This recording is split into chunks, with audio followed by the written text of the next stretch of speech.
Peace, family. What you? Calm down. Who's down?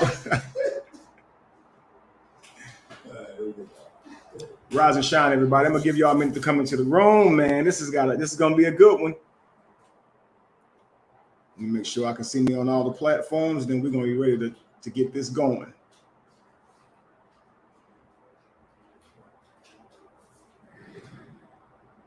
All right, I can see y'all. What's up, family? I hope everybody's doing amazing, man. We about to have this quick build on Keke Palmer and Darius Jackson. I know you guys have heard a lot about it. I know you guys have your own thoughts about it. I ask you guys to, first of all, eliminate whatever thoughts you have for it. I know you probably already strongly holding to your opinions, probably emotionally even. I want you guys to try to have a clear mind so we can look at this objectively. And then after the video, put your feelings wherever you want to put them. Put your opinion wherever you want to put it. But I don't want you guys competing with me in the video, telling me I'm just trying to save somebody or help somebody, or, you know, I'm not doing that. Okay, this right here is my attempt to kind of shine some light on this situation. Okay, you guys know I'm very non-biased. I speak to both.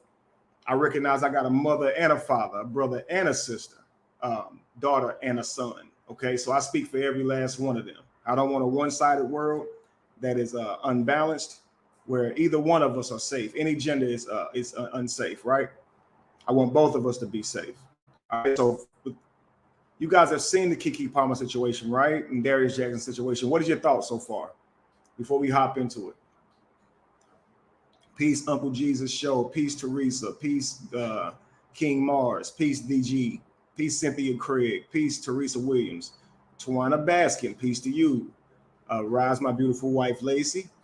I'm sure Jamie will pop in here shortly. We're about to get started, guys. I'm just giving you guys just a little bit of moment, little moment here. Giving you a little moment here. It's not showing me the numbers that's watching or anything. Let me go look and see what we're talking about here.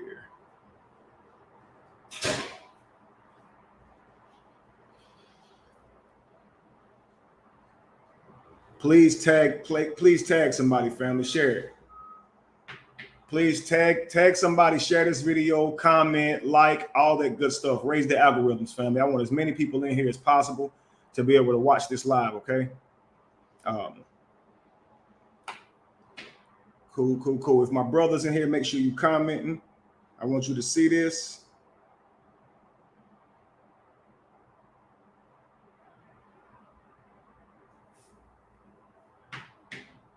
Are y'all ready to get down, man? I ain't gonna hold y'all much longer. For anybody who watching this live back, I don't want to sit there and stall them out. They end up going somewhere before we even get into it. So I'm gonna go ahead and start up, family. So for those of you who just now coming into the room or who may come in later, you might miss a little bit. Make sure you just rewind it back some though.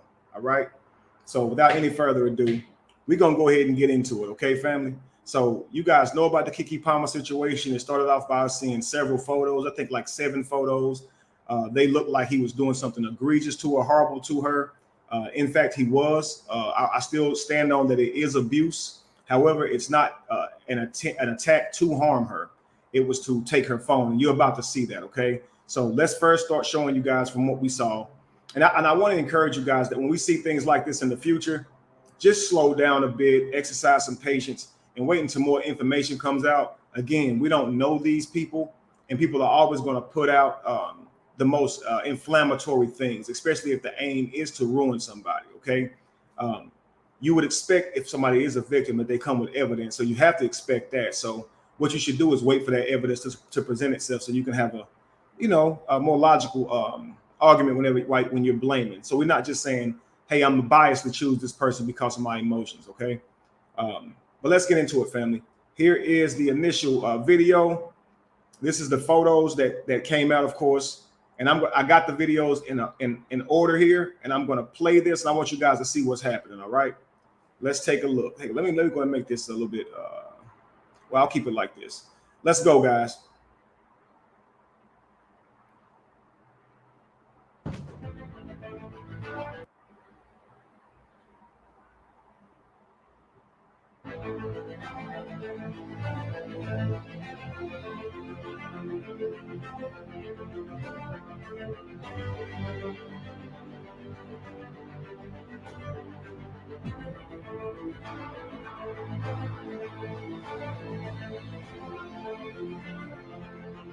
And I'm going to need to be able to hear this. That's crazy.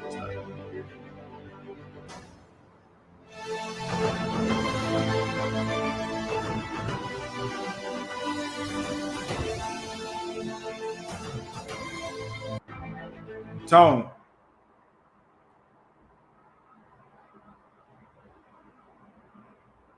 So guys, let me see if you guys can hear it. Could you guys hear anything right there?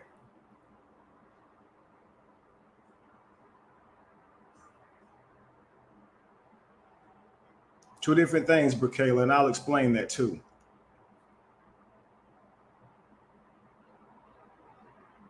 Okay, I'll explain that. So stay tuned for it. Everybody's about to learn something. I promise you. You didn't hear that either. Okay, thank you. Hang on one second. Tone.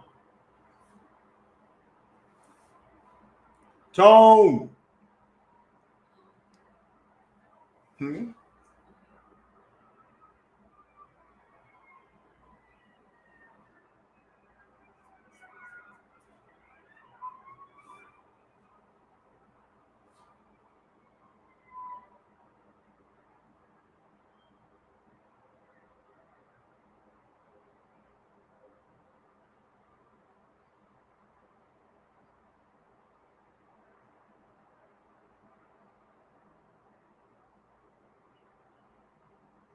Hey, do you know any reason why the audio won't work?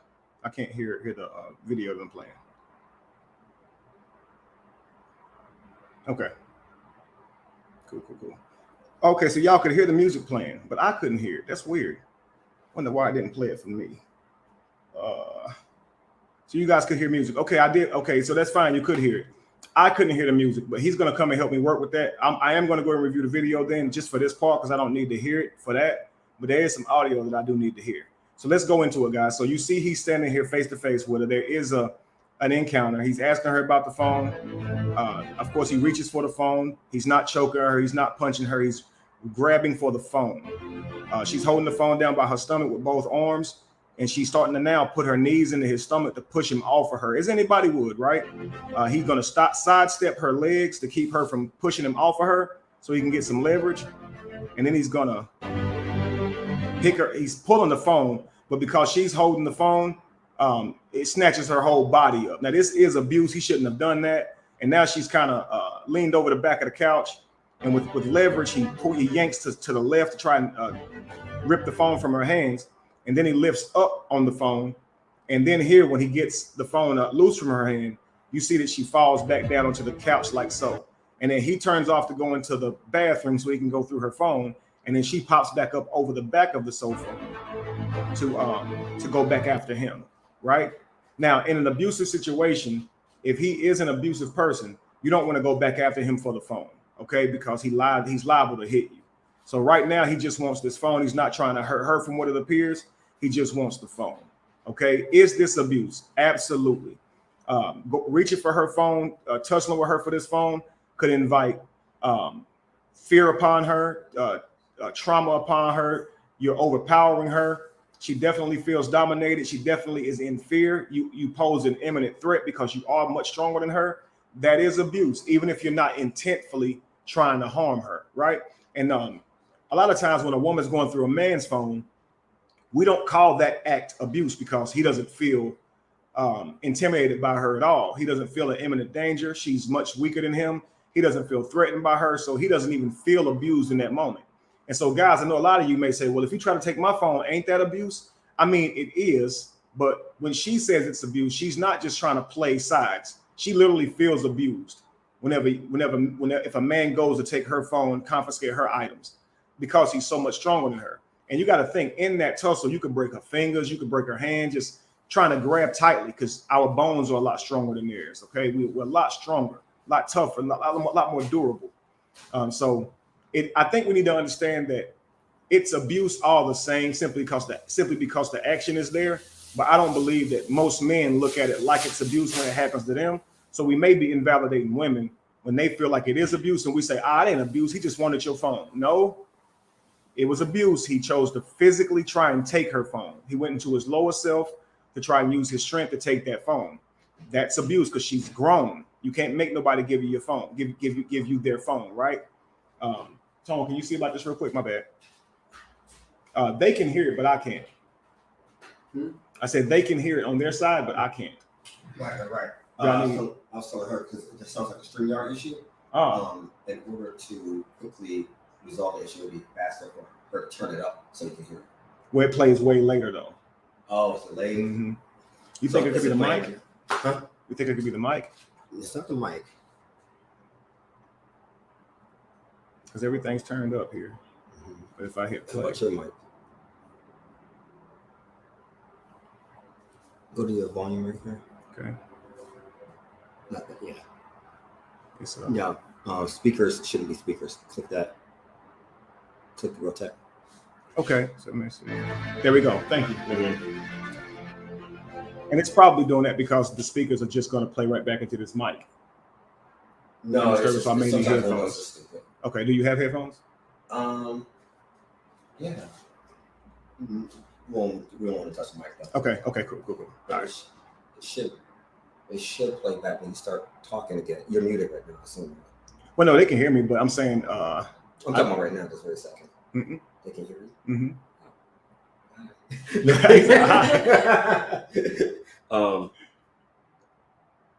Can you hear us? You can't hear us? You can hear me? Oh, that's fine. Everything's working.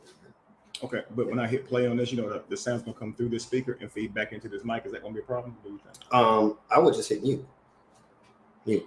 Oh, mute on the mic when I play here. Yeah. Okay. Just be careful that doesn't. Yes, sir. Mm-hmm. Okay, no problem. All right, guys, let's get back to the video then. Let's do this. Hang on. Tell me how this sounds because I'm gonna talk at the same time, but know that the audio is playing back to me and it's in the mic. So let me know if it sounds a little weird to you guys, okay? All right, so testing, 1, 2, 3. Let me know how it sounds. So you guys can clearly see it's a tussle for the phone. This is not him intentfully trying to attack her to harm her. He simply wants the phone. Now, why does he want the phone?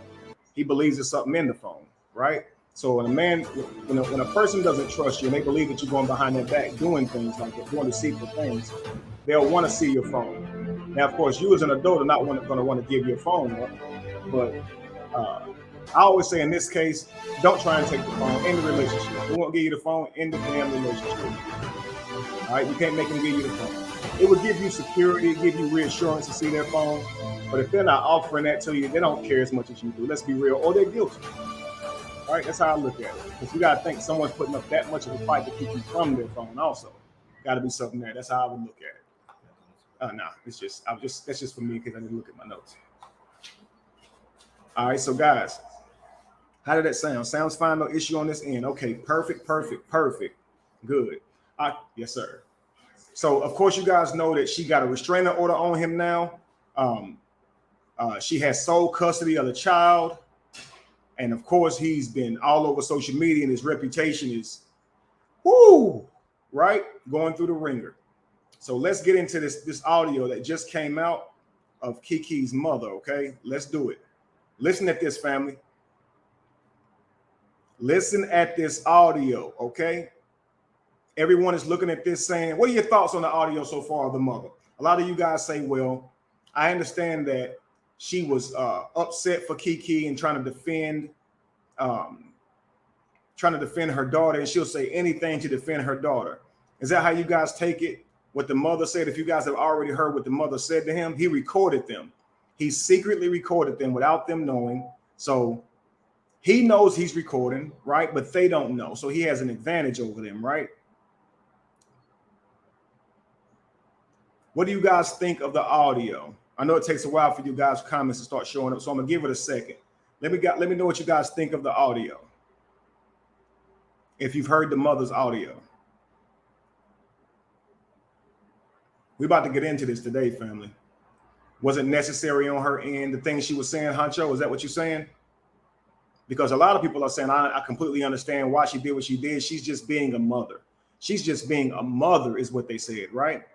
I agree, because if a man feels like you have no protection or defender, they will become more likely to get more aggressive with you. So I agree with the mother. Okay, so you feel like because if a man feels like you don't have anybody to protect you, you know, so you believe the mother was acting as a protector, right? Being aggressive to try and deter the man, so to speak, right? That's what you think, love? I respect that. Okay. The mother is a lunatic, but it's not relevant to his abuse. If the mother was, in fact, a lunatic, it would not be relevant to the abuse. You're absolutely right, Nate Bemos. I appreciate that clarity right there, because the mother could be wrong and it still doesn't set him free from what he did. We understand that, okay? But let's take a look at this with an objective eye, okay?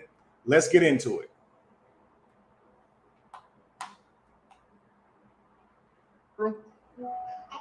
That you put it through? That you put it through?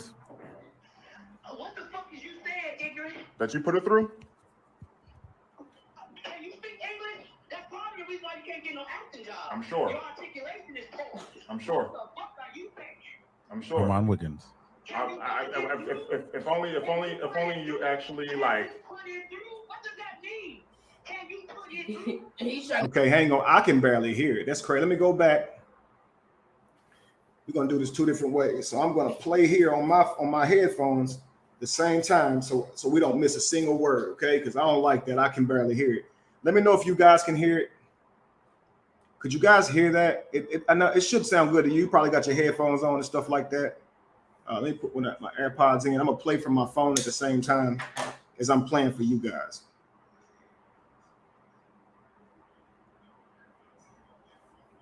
So y'all can hear it good. Great, great, great. Fantastic. Okay, here we go. Let's start from the top.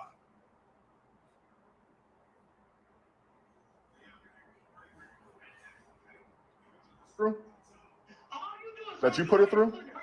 That you put it through? What the fuck is you saying, ignorant? That you put it through?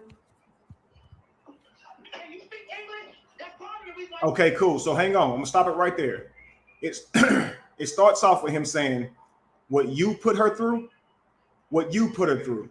Now, obviously, he's just now hit record, so he's saying what you put her through. So maybe she's telling him that something about he's there to pick up his child, right?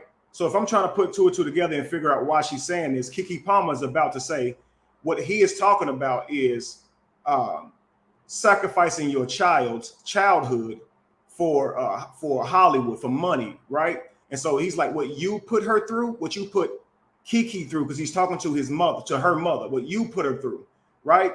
And so maybe she's trying to insinuate that he's coming to get his child so he can somehow get clout off the child and things of that nature. But either way, he goes, what you put her through, what you put her through. And then the mother starts to go, so that you're hard of hearing. And this is probably why you can't, or you're hard to comprehend. This is why you can't get an acting job. Now, he's there to get his daughter. Now, you got to keep this in mind, because I want to talk about, number one, emotional terrorizing, right? I have a book called Emotional Terrorizers on Amazon. The link is in the description. Get the book. It'll change your life. It'll save your life and help you avoid emotional terrorizers. It'll also help you heal yourself from being an emotional terrorizer and recover from being raised by one. And also help you so you don't raise your children to become them. I believe many of the actions that we put out here, we're unknowing of the impact that it has on our children, on the people around us. And so we're creating emotional terrorizers every day by our own behaviors, by not considering them. And that makes us emotional terrorizers. So roll with me and I'm going to show you all about this, okay? So he's there to get his daughter. If you are trying to mediate this situation as the matriarch of this tribe, of this family, you are the mother. So you are the mother, his child's grandmother. So you should be there to give experience and guidance because you've been here longer. You've seen relationships break down. This is not new to you. Now, of course, when it's involving your child, you're going to take it personally. We get that. But that's all the more reason to be invested in a productive way to solve this issue, not inflame it. So she's right here telling him that this is why you can't even get an acting job. So she's coming for his career. Okay. This is the way to say you're not nothing. It's emasculating. This is why you can't get no acting job. You don't, when you criticize a man and his ability to find work, it's just insensitive and it's downright mean. And he's there to pick his daughter up. Now, could she be saying that because she's mad at him for how he's been treating Keke? Sure. But is it appropriate? Just think about that, family. Now that's just a crest. Let's get into it. can't get no acting job. I'm sure. Your articulation is poor. I'm sure. What the fuck are you thinking? I'm sure. Armand Wiggins. If only you actually like. What does that mean? Can you put it through? He's trying to do the whole child actor parents sacrifice their childhood gag. Oh, okay, well, we got Look at her. $30 million today. Look at her. That's fine. Yeah, I sacrificed her, I guess. Okay. Armand Wiggins. But what did your mama do to you? Huh? All right, so did y'all hear that? So he's talking about the sacrificing of the childhood and things like that for the child. And notice the mother goes, well, we got $30 million today. So I guess I did sacrifice the child. So here's the problem with that. Many times we do things that are not correct in raising our children. And we often think that we're successful because they making money now. So that means, well, you didn't turn out bad after all. But when you look at how the family's breaking down, obviously they're single parents now, right? Now the home is broken, and Keke dresses however without any thought in mind for the man that she literally brought in her life and gave her body and womb to. And she knows this man thinks a certain way, and she still chose him. She could have chose a guy who didn't care about how she dressed, but she chose this guy. He could have chose a girl that cared about how she dressed, but he didn't. He chose her. So both of them has made a bad decision here, right? And that is indicative of probably how she was raised. So he's trying to tell her that, you sacrifice, kind of like you sacrifice your daughter's childhood. She said, well, I just got 30 million. I once heard a person say something like, I'm trending right now. So, hey, I'm popping. And this is after they went to jail for revenge porn, for posting their partner's body parts in anger. Okay. When they went to jail after getting the conviction, they literally said, hey, I'm trending right now. So it's a success, right?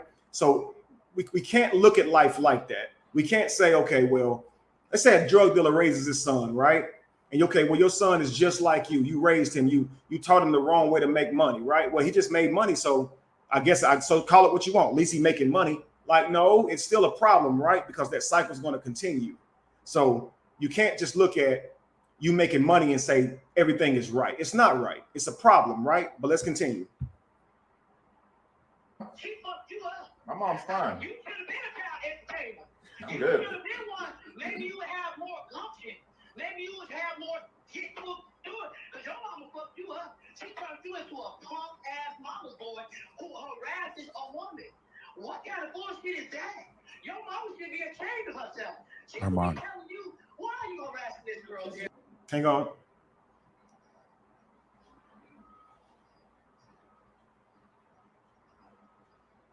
Right. So now you hear that, guys. He's going in on the man's mama. Now I want you guys to understand something, okay?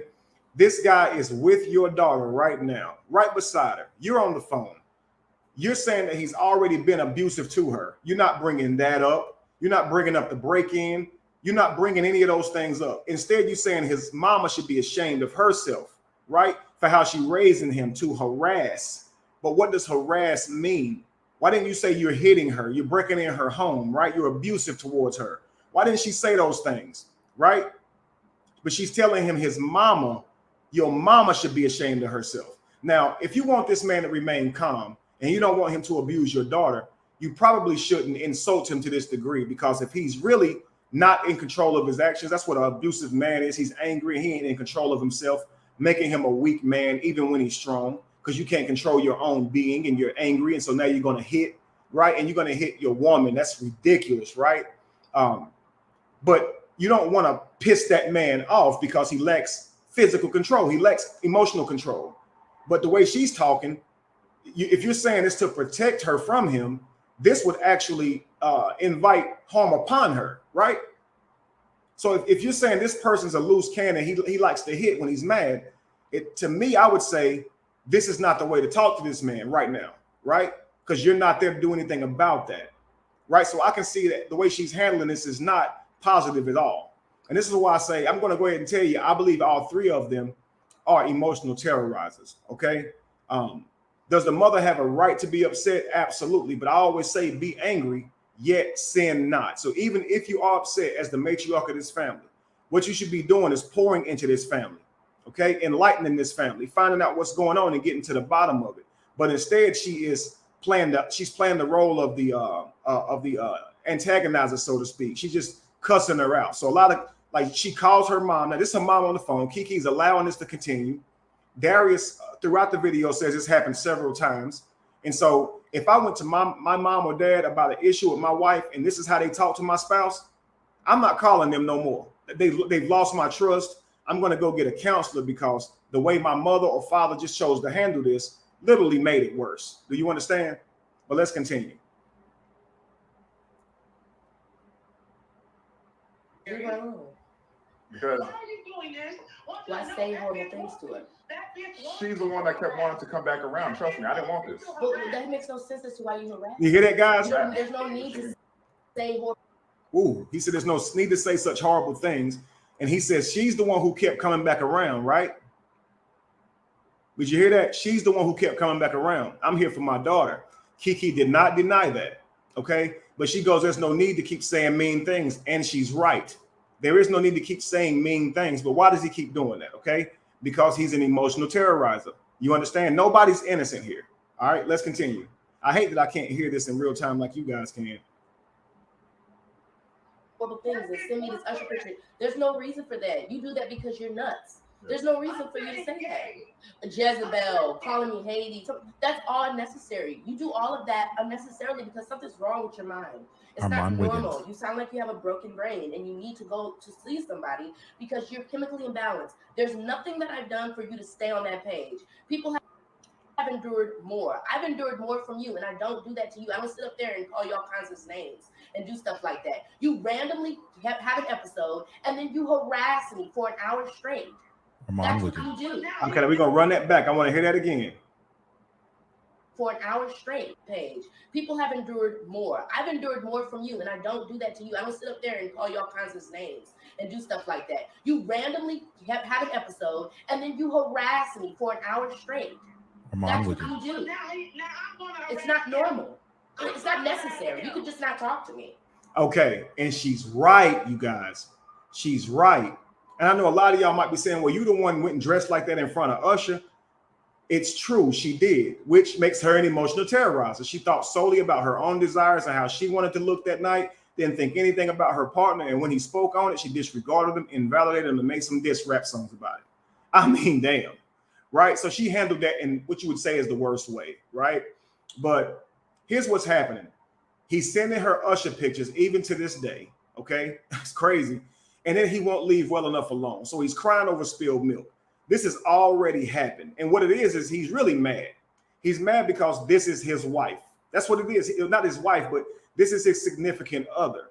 And she's the type of woman that will embarrass him, okay? Make him feel undervalued, make him feel underappreciated, make him feel jealous, right? And he's upset at her for this. Why won't you just listen to me? Why don't you just dress how I want you to dress? But you can't do this while you're in the relationship. You got to vet beforehand and get a spouse who is more compatible with you and the things you like to do. Y'all have more your goals line up, your standards line up. You understand, your morals line up. And that's what you want to get. Here, these are two totally different people, two different perspectives on life. And so you're going to clash, right?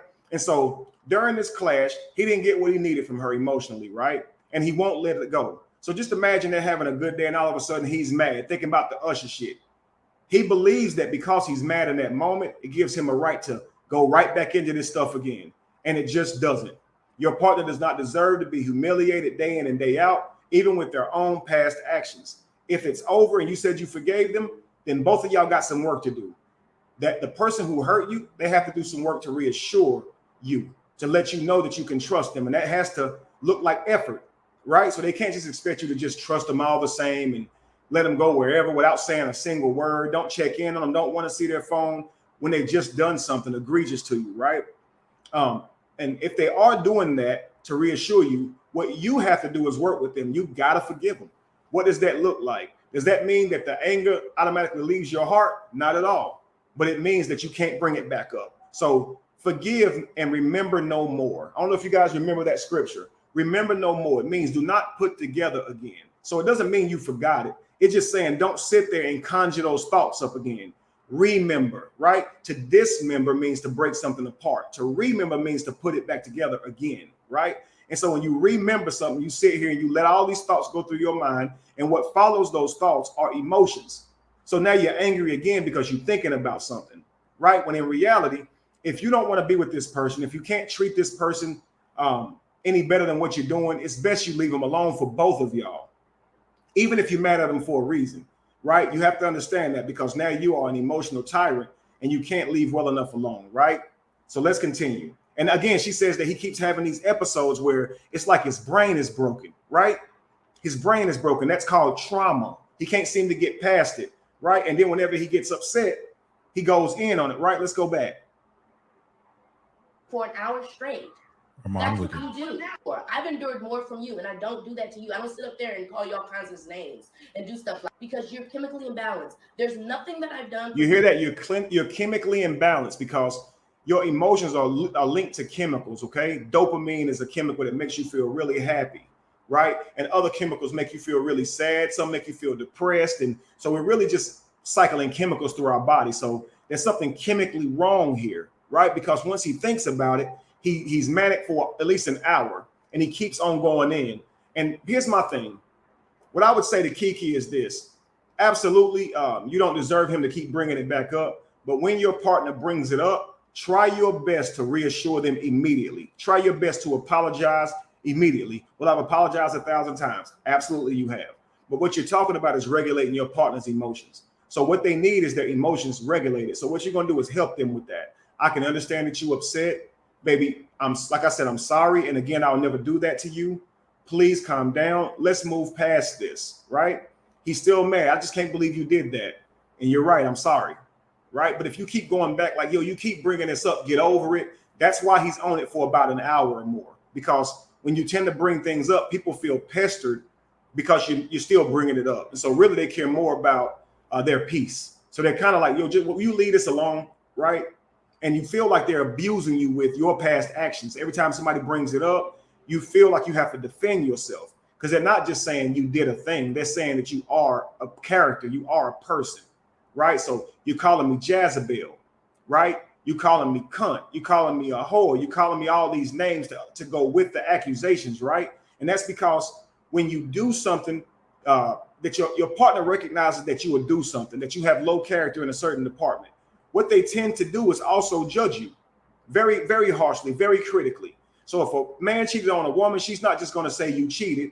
She's going to say you're a cheater. You're a dog. You're a womanizer. You are a liar. You are a abuser because cheating is abuse. It is. It is. And so if a man has this woman and she's dressed in any kind of way, flirting with guys the way she did with Usher, whole booty out,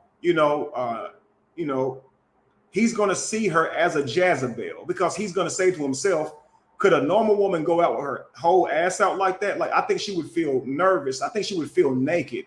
But a person who can go out dressed that way, it likely is indicative of their character because they don't mind you seeing their body parts like that, right? So ladies, if a man walked out and you saw him and he pulled his pecker out, right? His Johnson out in front of you, you're going to say, he's revealing himself. He's exposing himself. He is a pervert, right? Now, it doesn't matter why he's showing it. If he's trying to offend you or if he wants you, he's a pervert, right? So wouldn't you say that all people going around showing their nakedness are perverts? Like, just think about this. Mardi Gras. Hey, look at my breasts. Ain't that a pervert?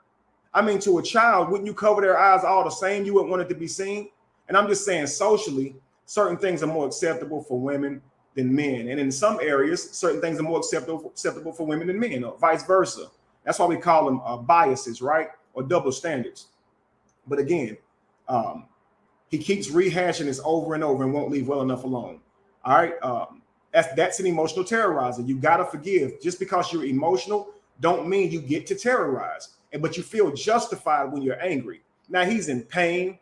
He's angry and he hasn't regulated his emotions. So what did he make of her? A punching bag. And that's why we encourage men, go hit a punching bag, go work out. You got to do something with the negative chemicals that's going through your brain because all that testosterone, all that energy you have built up, honestly, you don't want that stuff to implode on you, right? And even on your partner with your words. Go work out, man. Go do some push-ups. Go clear your mind. And I would advise Darius, if you're angry about this and say you're having a good day and it crosses your mind, if the emotions follow, Take a deep breath. And if you need to leave the room for a moment, leave the room for a moment, but do not take your thoughts out on her. That is ridiculous. That is ridiculous, man. Do not do that. All right, let's continue. Let me see what people are saying. Hang on. Everybody like, right, exactly, very true. Nobody's contending. Okay, cool. Let me get back to it. Just stay on that page. People have endured more. I've endured more from you, and I don't do that to you. I don't sit up there and call you all kinds of names and do stuff like that. You randomly have an episode, and then you harass me for an hour straight. That's what you do. It's not normal. It's not necessary. You could just not. Now, hang on. I got to listen with my headphones because when I hear the mother talking, she's in the background. I can't hear her.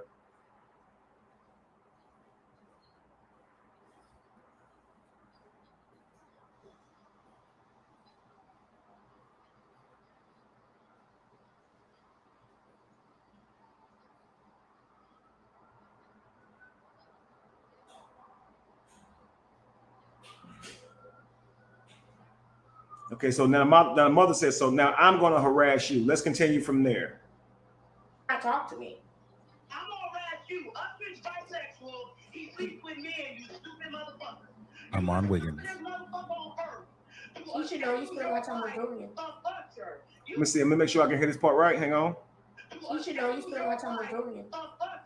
You a dumb motherfucker. And then you let your family. Wow, hang on. You a dumb motherfucker. Okay, so I pause it right there. So now she's talking about Usher and his sex life, right? His sexuality. And I've heard you guys say, well, she could be saying that to protect Usher, right? And she put out a statement where she goes into that. So I'm gonna tackle that when we get to her statement. All right. So let's just say right now, if her attempt is to protect Keke by claiming that Usher's bisexual, it don't do much because he's bisexual, right? That means he still likes women. So the threat is still there, right? And even if he was completely gay, Keke seemed to want him. And that's what would hurt a man. Like, we don't want our girls liking gay men. No, don't. We want you to like us. We want you to want us. And we want to be the apple of your eye. If we're going to die for you, if we're willing to die for you, we're willing to protect you in those ways and have a child with you. You're the mother of our child. We want to be the man, the apple of your eye.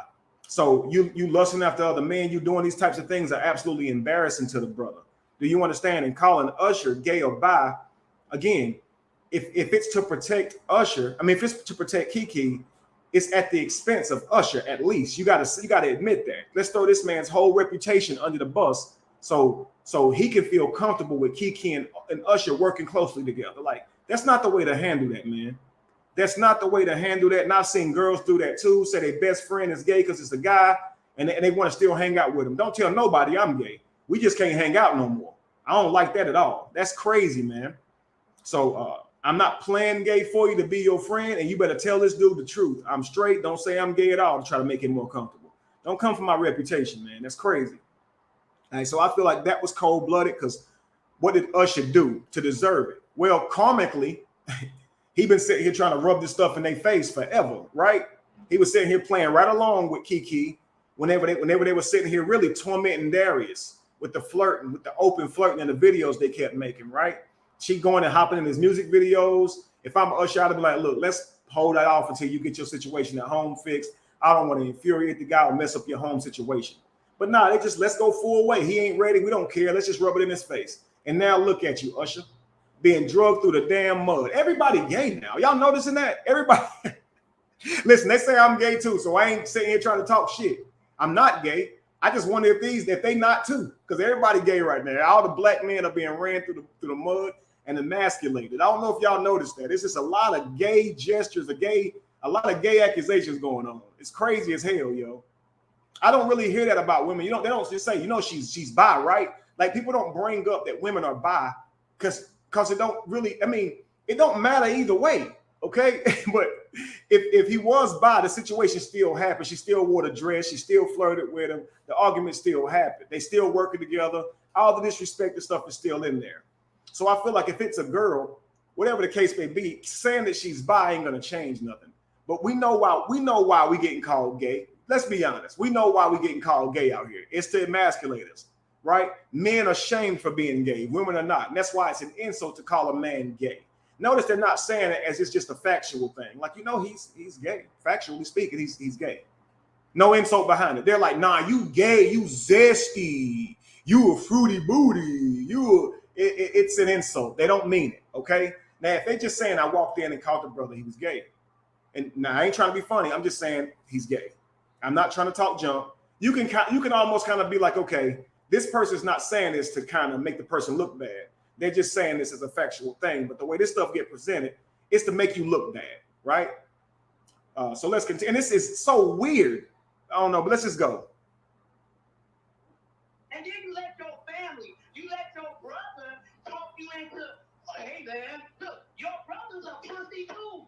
His reputation in Hollywood is he's a fuckboy and he's an asshole and nobody really likes him. Lauren London don't like his ass. Armand Wiggins. So at the end of the day, you, the Jacksons, are fucking jokes. You guys are fucking jokes. Now, do you guys, so if I'm hearing this correctly, if my audio is matching this one, let me make sure. That is crazy. This is so low. Hang on. That's what you are. You're a fucking joke. A fucking joke. You guys are fucking jokes. London don't like his ass. Armand Wiggins. Is he's a fuckboy and he's an asshole and nobody really likes him. Okay, so now the brother want to protect him, right? Now he an asshole. Nobody really likes him. He's known as a fuck boy. Like, if his brother's protecting him, why are you insulting the brother? Now just imagine this. You're talking to this man who you're saying is abusing your daughter, but you're insulting his family now. You've already went in on his mother. She should be ashamed of herself. Now you're going in on his brother. Something's telling me that they don't think this man is abusive. Because why would you insult an abuser while he's with your daughter? So just imagine my daughter, she's married to an abuser. She's calling me to tell me of issues. He done showed up at her house wanting a child. I'm not about to say your mother should be ashamed of you. Your brother ain't shit.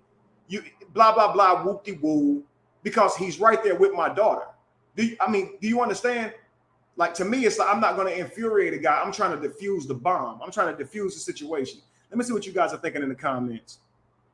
Who is this brother? Mom know all the Hollywood dirt. Don't you? All of a sudden, they just know all the Hollywood dirt because it's just to destroy people, yo. Come on, man. He known as a fuck boy, right? Nobody even like him. Like, come on, guys. Let's be real. People say, I don't know when gay became an insult. It's 2023 and y'all over 40. Well, it's an insult when you calling somebody gay, especially when they're not, right? And even if somebody is gay, if you're mocking them for being gay, then that makes it an insult, guys. So you have to understand that people still do insult for whatever reason. They still call people ugly and big head out here. So they're gonna insult for everything, right? Now, I don't think that women get insulted for being bisexual, but I do think that they can still be. If a man chose to, or a person chose to insult them, then they certainly could. A couple names come to mind, insulting words. I think I've heard them recently. All right. So let's continue. So anyway, when the brother spoke up for it, was just a whole bunch of ad hominems about the brother. Not the brother says, my brother is not an abuser. And what they have for him is a whole bunch of ad hominems, name calling, tear his reputation down.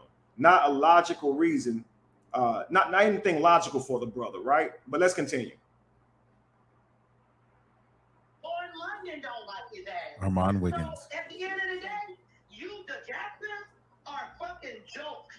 You guys are fucking jokes. That's what you are. You're a fucking joke. So she said Lauren London don't like him. She's just going through people. And so what? People don't like him. He says I never hit anybody.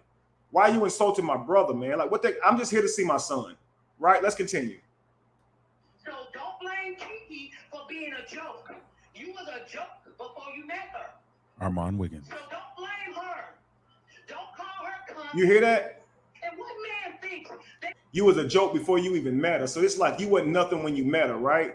And again, this is inflammatory. This is not how you calm a situation at all. It's just not, yo. And if he was guilty, this still ain't the way to calm it. It's not the way to handle it. So obviously she's an emotional terrorizer. She's upset because she feels like he's not treating her daughter correctly, whatever the case may be. But the way she's handling this is with attacks. And this is not how you handle it. All right, let's continue. they're going to call the mother of their child cunt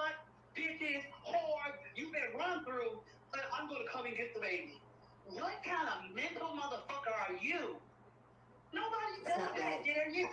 Nobody does that. What type of man can call his wife or woman whore, cunt, you've been run through, and then think I'm going to come and get the baby? Let me go to the comments on that one. Okay.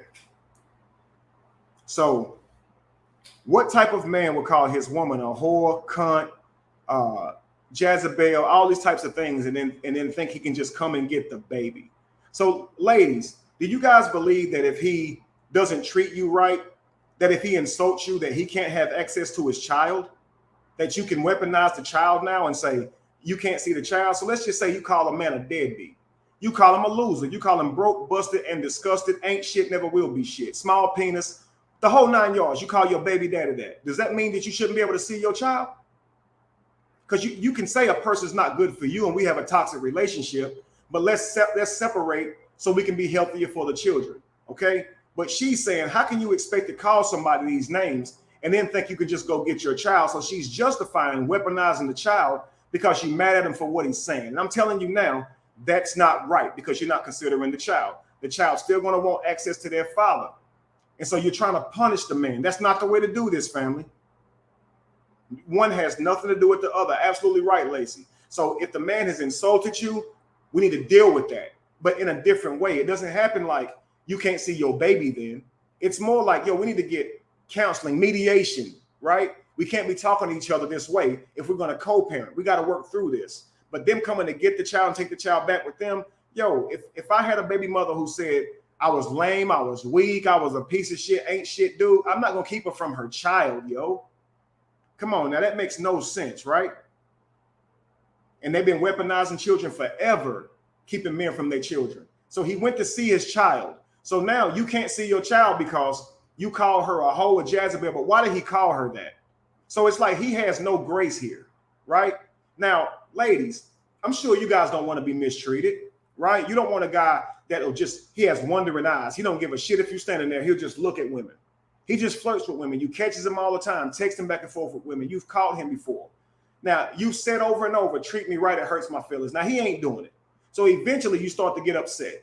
So you start to shame him for it. You a dog. You don't love me, right? Right?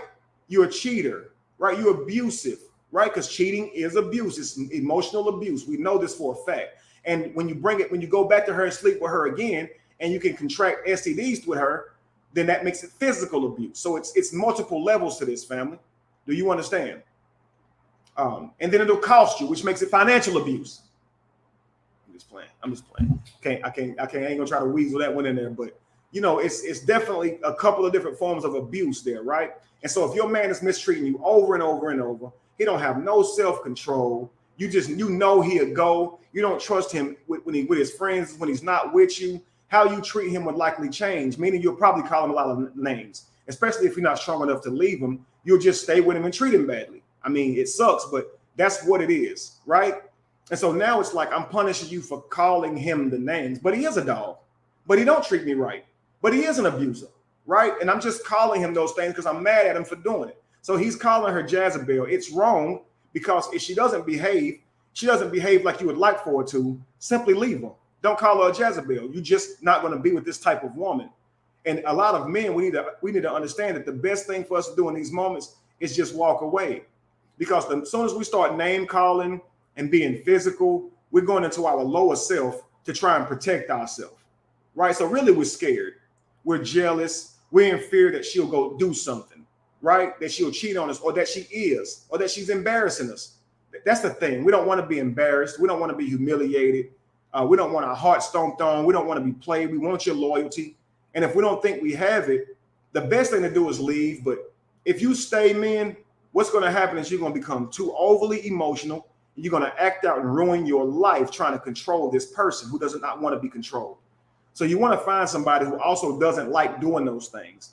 Because if she likes going out and doing the things she's doing, you trying to stop her makes her feel imprisoned. It makes her feel like you're controlling her, when really you're just trying to prevent the worst, right? But let's continue. What woman wants their child to go be with a man who calls them cunt and bitches? That's the stupidest thing I've ever. If my daughter ever give you the baby after you call her a cunt, I'm gonna beat her ass. Our mom would. And you know what? Baby's gonna be back in my arms. I'm like,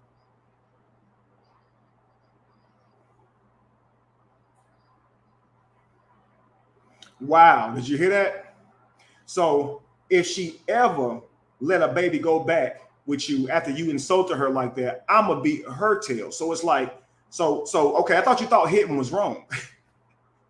Yo, just think about this. I thought hitting is wrong. But if Keke allows the baby daddy to come get this daughter after insulting her to a certain degree, you're gonna whoop her tail. So she's just getting abused on both ends, right? So she can't do anything here. If she continues to work with Darius and let him see his daughter, then she got to fight the mama, right? And you might say she didn't mean it. Yo, she said it. This is her mother. So that's letting her know that, you know, I'm definitely condoning and validating you not letting this man see his daughter, which is my grandbaby. I'm definitely condoning that you not letting my grandbaby see her father. When that's going to ultimately hurt the child, yo. You're not just punishing the man. Anybody out there who know and love their daddy, you're going to want to see your daddy regardless of what him and mom are going through. And so what they're saying is we have the right to usurp your parenthood because you talk in a certain way. Because they are not saying that he hitting her right here. And you might say, well, he's recording them. They don't know. Well, if they didn't know, you think they would still bring up what he actually did. They're not saying anything, but he's harassing her and calling her names. So why aren't they saying you hitting her? Just think about this, yo. The brother gay, the brother a dog, the brother a fuck boy, he a loser. Laura London don't like him. You know, he ain't shit. He can't get an acting job. His mama should be embarrassed. At some point, you should start speaking to the facts of why you don't want him to see his child. And it can't just be name calling. Because if he has hit her and you're just saying name calling, you're not expressing yourself really well here. And that could be the case. But if I'm listening to this, I'm listening to it objectively saying, I'm listening for them to tell him that he's been abusive. Physically abusive, if that's the case, right? But let's continue. the inevitable is going to happen. He's going to grow up to be a man, a real man, and he's going to go ahead and come on over. All right. Dad, I'm his dad. I'm his dad. I'm his dad. I don't care about what you all think. I don't care what you think, especially Keke. I don't care about what anybody else thinks. Sharon, your opinion is very little to me. You're wasting your breath right now, Sharon. You're wasting your breath on it. Now listen, guys, he's starting to fire back, right? He's going to be raised and be taught how to be a man. No, he's not going to be raised by you. And he starts to go, I don't care what any of y'all think. I don't care about your opinion, Sharon. It means very little to me. And he's telling the truth. By the way she's talking to him, she seems to have very low character, at least when she's angry. So why would I care about your opinion of me if it's like that? You calling Usher gay. You talking shit about my brother, my mama. Like, why would I care what you got to say? But here's the kicker, yo. Because everybody involved here are emotional terrorizers and they're only thinking with their emotions, nobody's going to offer anything constructive to this argument. So what should he be saying right now? Look, guys, I'm sorry about what has been happening between us, but this isn't about that. It's about our son, okay? I'm more than willing to talk about whatever we need to talk about later pertaining to our relationship and how we get along, but I'm here to see my son. And I don't believe you insulted me. You putting my name through the mud, talking about my mama and my brother is helping, man. Can you please calm down? What's wrong? I'm just here to see my son. So see, now they're crying over spilled milk. So he won't leave well enough alone with how Keke's been carrying herself in the public. And they won't leave well enough alone. He's just there to see his daughter, to get his son or somebody, right? He's there to get his child. And now here they are. You can't get your child, right? Why? Because your mama should be ashamed of herself, right? Your brother ain't shit. He a loser. Laura London don't like him. And Usher gay. Usher bi. Like, I'm not hearing really anything. They did say you harassing, but Keke says you could say a lot nicer things to me. You don't have to be so mean. You don't have to call me Jezebel. Now, Keke's talking to him a lot nicer than her mother. But if I'm Keke, I'm not letting my mother at him at all because she's only making it worse. This is not helping at all, okay? He's now telling her mother, I don't care about your opinion. That relationship is torn, okay? Because he should care about her opinion because that's his wife's mother, right? I mean, respect says that's your wife's mother. Why don't you care about her opinion? You dating her daughter. But the way she's talking to him to protect himself, he can't care about her opinion. The way she's talking, if he cared about her opinion, he'd go jump off a damn bridge. Let's continue. Now, you're wasting your breath right now. Trust me.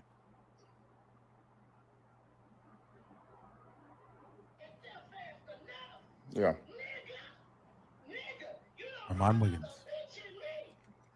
Bro, I've seen this like 20 different times, Sharon. It doesn't faze me anymore. None of what y'all do faze me anymore. Come on now. Where's my son at?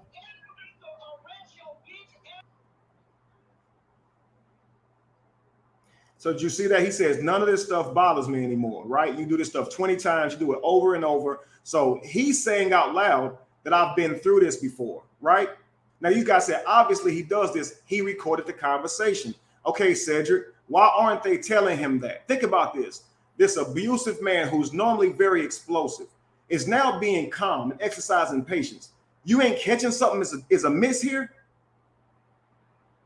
You're not figuring something is going on?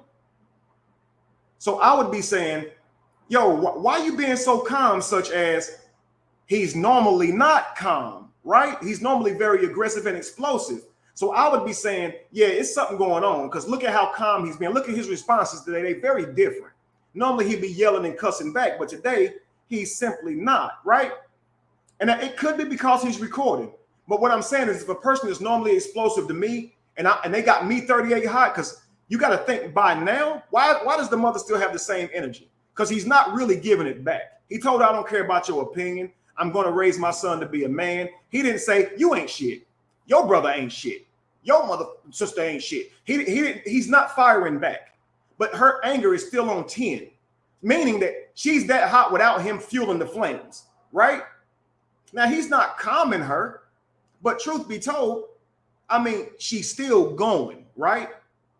So why are they not noticing that this is not we're not in a fight. I'm fighting him, and he's just, for some reason, he's calm today, right? You're not going to speak to that?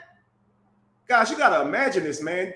Objectively, if he is this type of person, why aren't they calling him on that? And why aren't they saying you've been hitting people? Why aren't they saying these things? So they're not telling him he's been hitting people. They're bringing up all this other old shit, how he talking, but they're not bringing up nothing he doing. And they're not saying that he's abusive here. And if he was abusive, would they talk to him this way? Think about this. He's with Keke. Ain't nobody there to stop him. That's the woman he been beating up, right? So it clearly ain't nothing she can do about it. But over the phone, I'm going to infuriate this man. I'm going to talk shit to this man. Man, I ain't worried about what this man going to do. I ain't even going to hold you. From the way this looks, this encounter right here says a lot.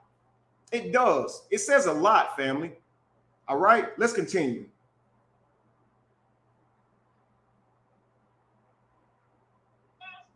Where's my son at? Armand Williams. Okay. Okay. Look, still asking for his son. Where's my son again? I don't care about your opinion. Where's my son? So he's very clear about what he's there for. I'm here to see my son. And notice that if they are not emotional terrorizers, if they are not abusive, why don't they respond to him? Okay, listen, your son's not here. And we don't believe you should see him right now because you've been very physically abusive to Keke. You've been very verbally abusive to her, if that's the reason. But you're not getting your son today.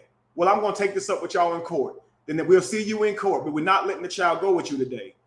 Why all the insults? Why are you talking about Usher, his brother, his mama, soon to be his daughter? Why are you doing that? Let's continue. Yeah, okay. You are a dickless motherfucker. I'm sure. I don't know what the fuck my daughter just saw in your limp dick ass. Armand Williams. I'm about to fix it. That's what you raised. That's what you raised. So now she's talking about his penis. What? Yo, now think about this. I got to go to the comments for this one. So she's calling him now a limp dick, right? I don't know what my daughter saw in you with your limp dick ass. Yo, how is that appropriate? How is that necessary? You talking about the man's. Now I'm gonna show y'all something, okay? Matter of fact, hold on. We're gonna keep going because we're gonna get to this because a lot of y'all saying I don't mind nothing the mama said. It was fine. Okay, cool. Let's keep going.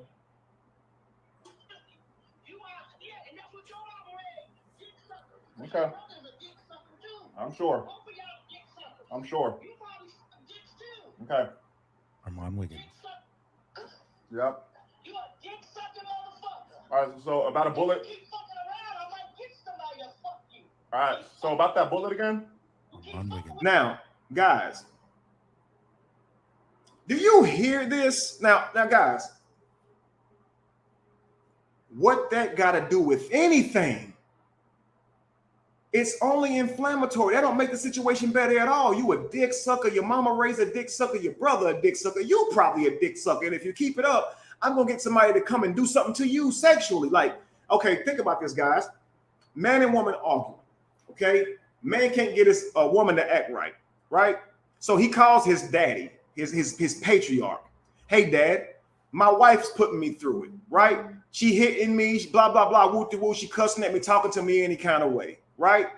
Put her on the phone, the daddy says. He gets on the phone with his son's wife and goes, yo, you probably eat coochie, right? You probably, your sister eat coochie, right? You ain't shit, right? That's why you can't get no job, right? And if you keep it up, I know a butch girl I'm gonna pay to come do something to you, right? Hold you down and do something to you. Just think about this. Okay, now she's not talking to his son adequately. Okay, he's mistreating the son. Why would you tell her that? Would that be okay? He's just mad, right?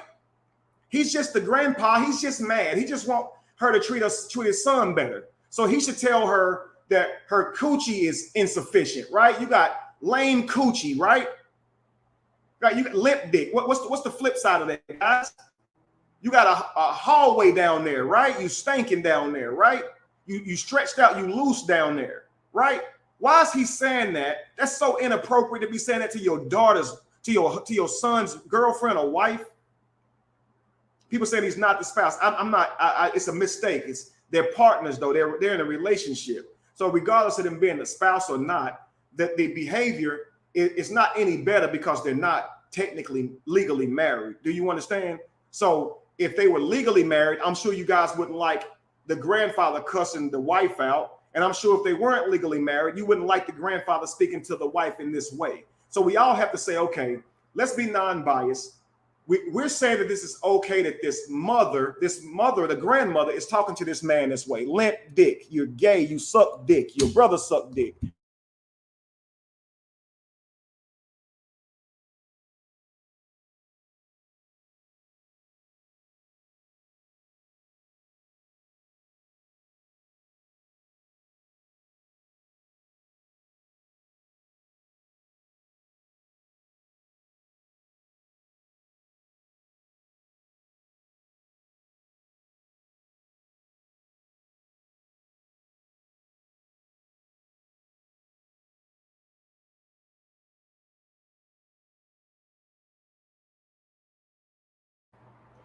Testing.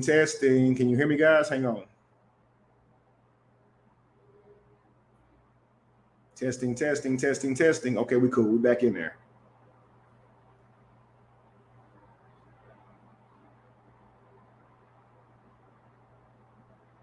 All right, so guys, let's go with it. Let me see. Somebody said something. Let me make sure the recording is a form of abuse. My goodness, y'all stop it. Yes, recording is a form of abuse unless you are recording someone abusing you, right? So you guys are looking at recordings or photos that Keke has displayed about him, right?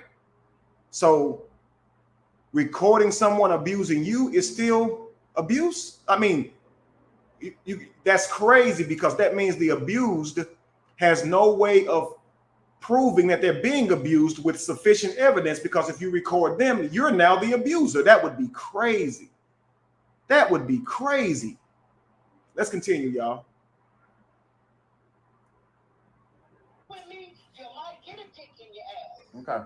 Keep fucking with me. Okay. You motherfuckers don't know who you dealing with. Y'all have no idea who you stepped up and play with, but it's all good. I tried to be nice to you. Yeah. I tried to be nice because I thought you had some mental problems. Nope. So I tried to be nice. But you gonna talk about my daughter? You gonna harass my daughter? You gonna talk about Usher? Usher is gay. Armand You Wiggins. your stupid ass family don't even understand the business. Usher is gay, guys. Armand Told her to Wiggins. put some clothes on. Gay. Told her to put some clothes on. Give me into Usher. You Told stupid motherfucker. So while she's everywhere but where she's supposed to be talking about Usher and Usher's sexuality, He goes, tell her to put some clothes on, because that's what this is about. It ain't about Usher wanting her or Usher being gay. This is about her wearing that. I said that dress, though. I didn't say nothing about Usher.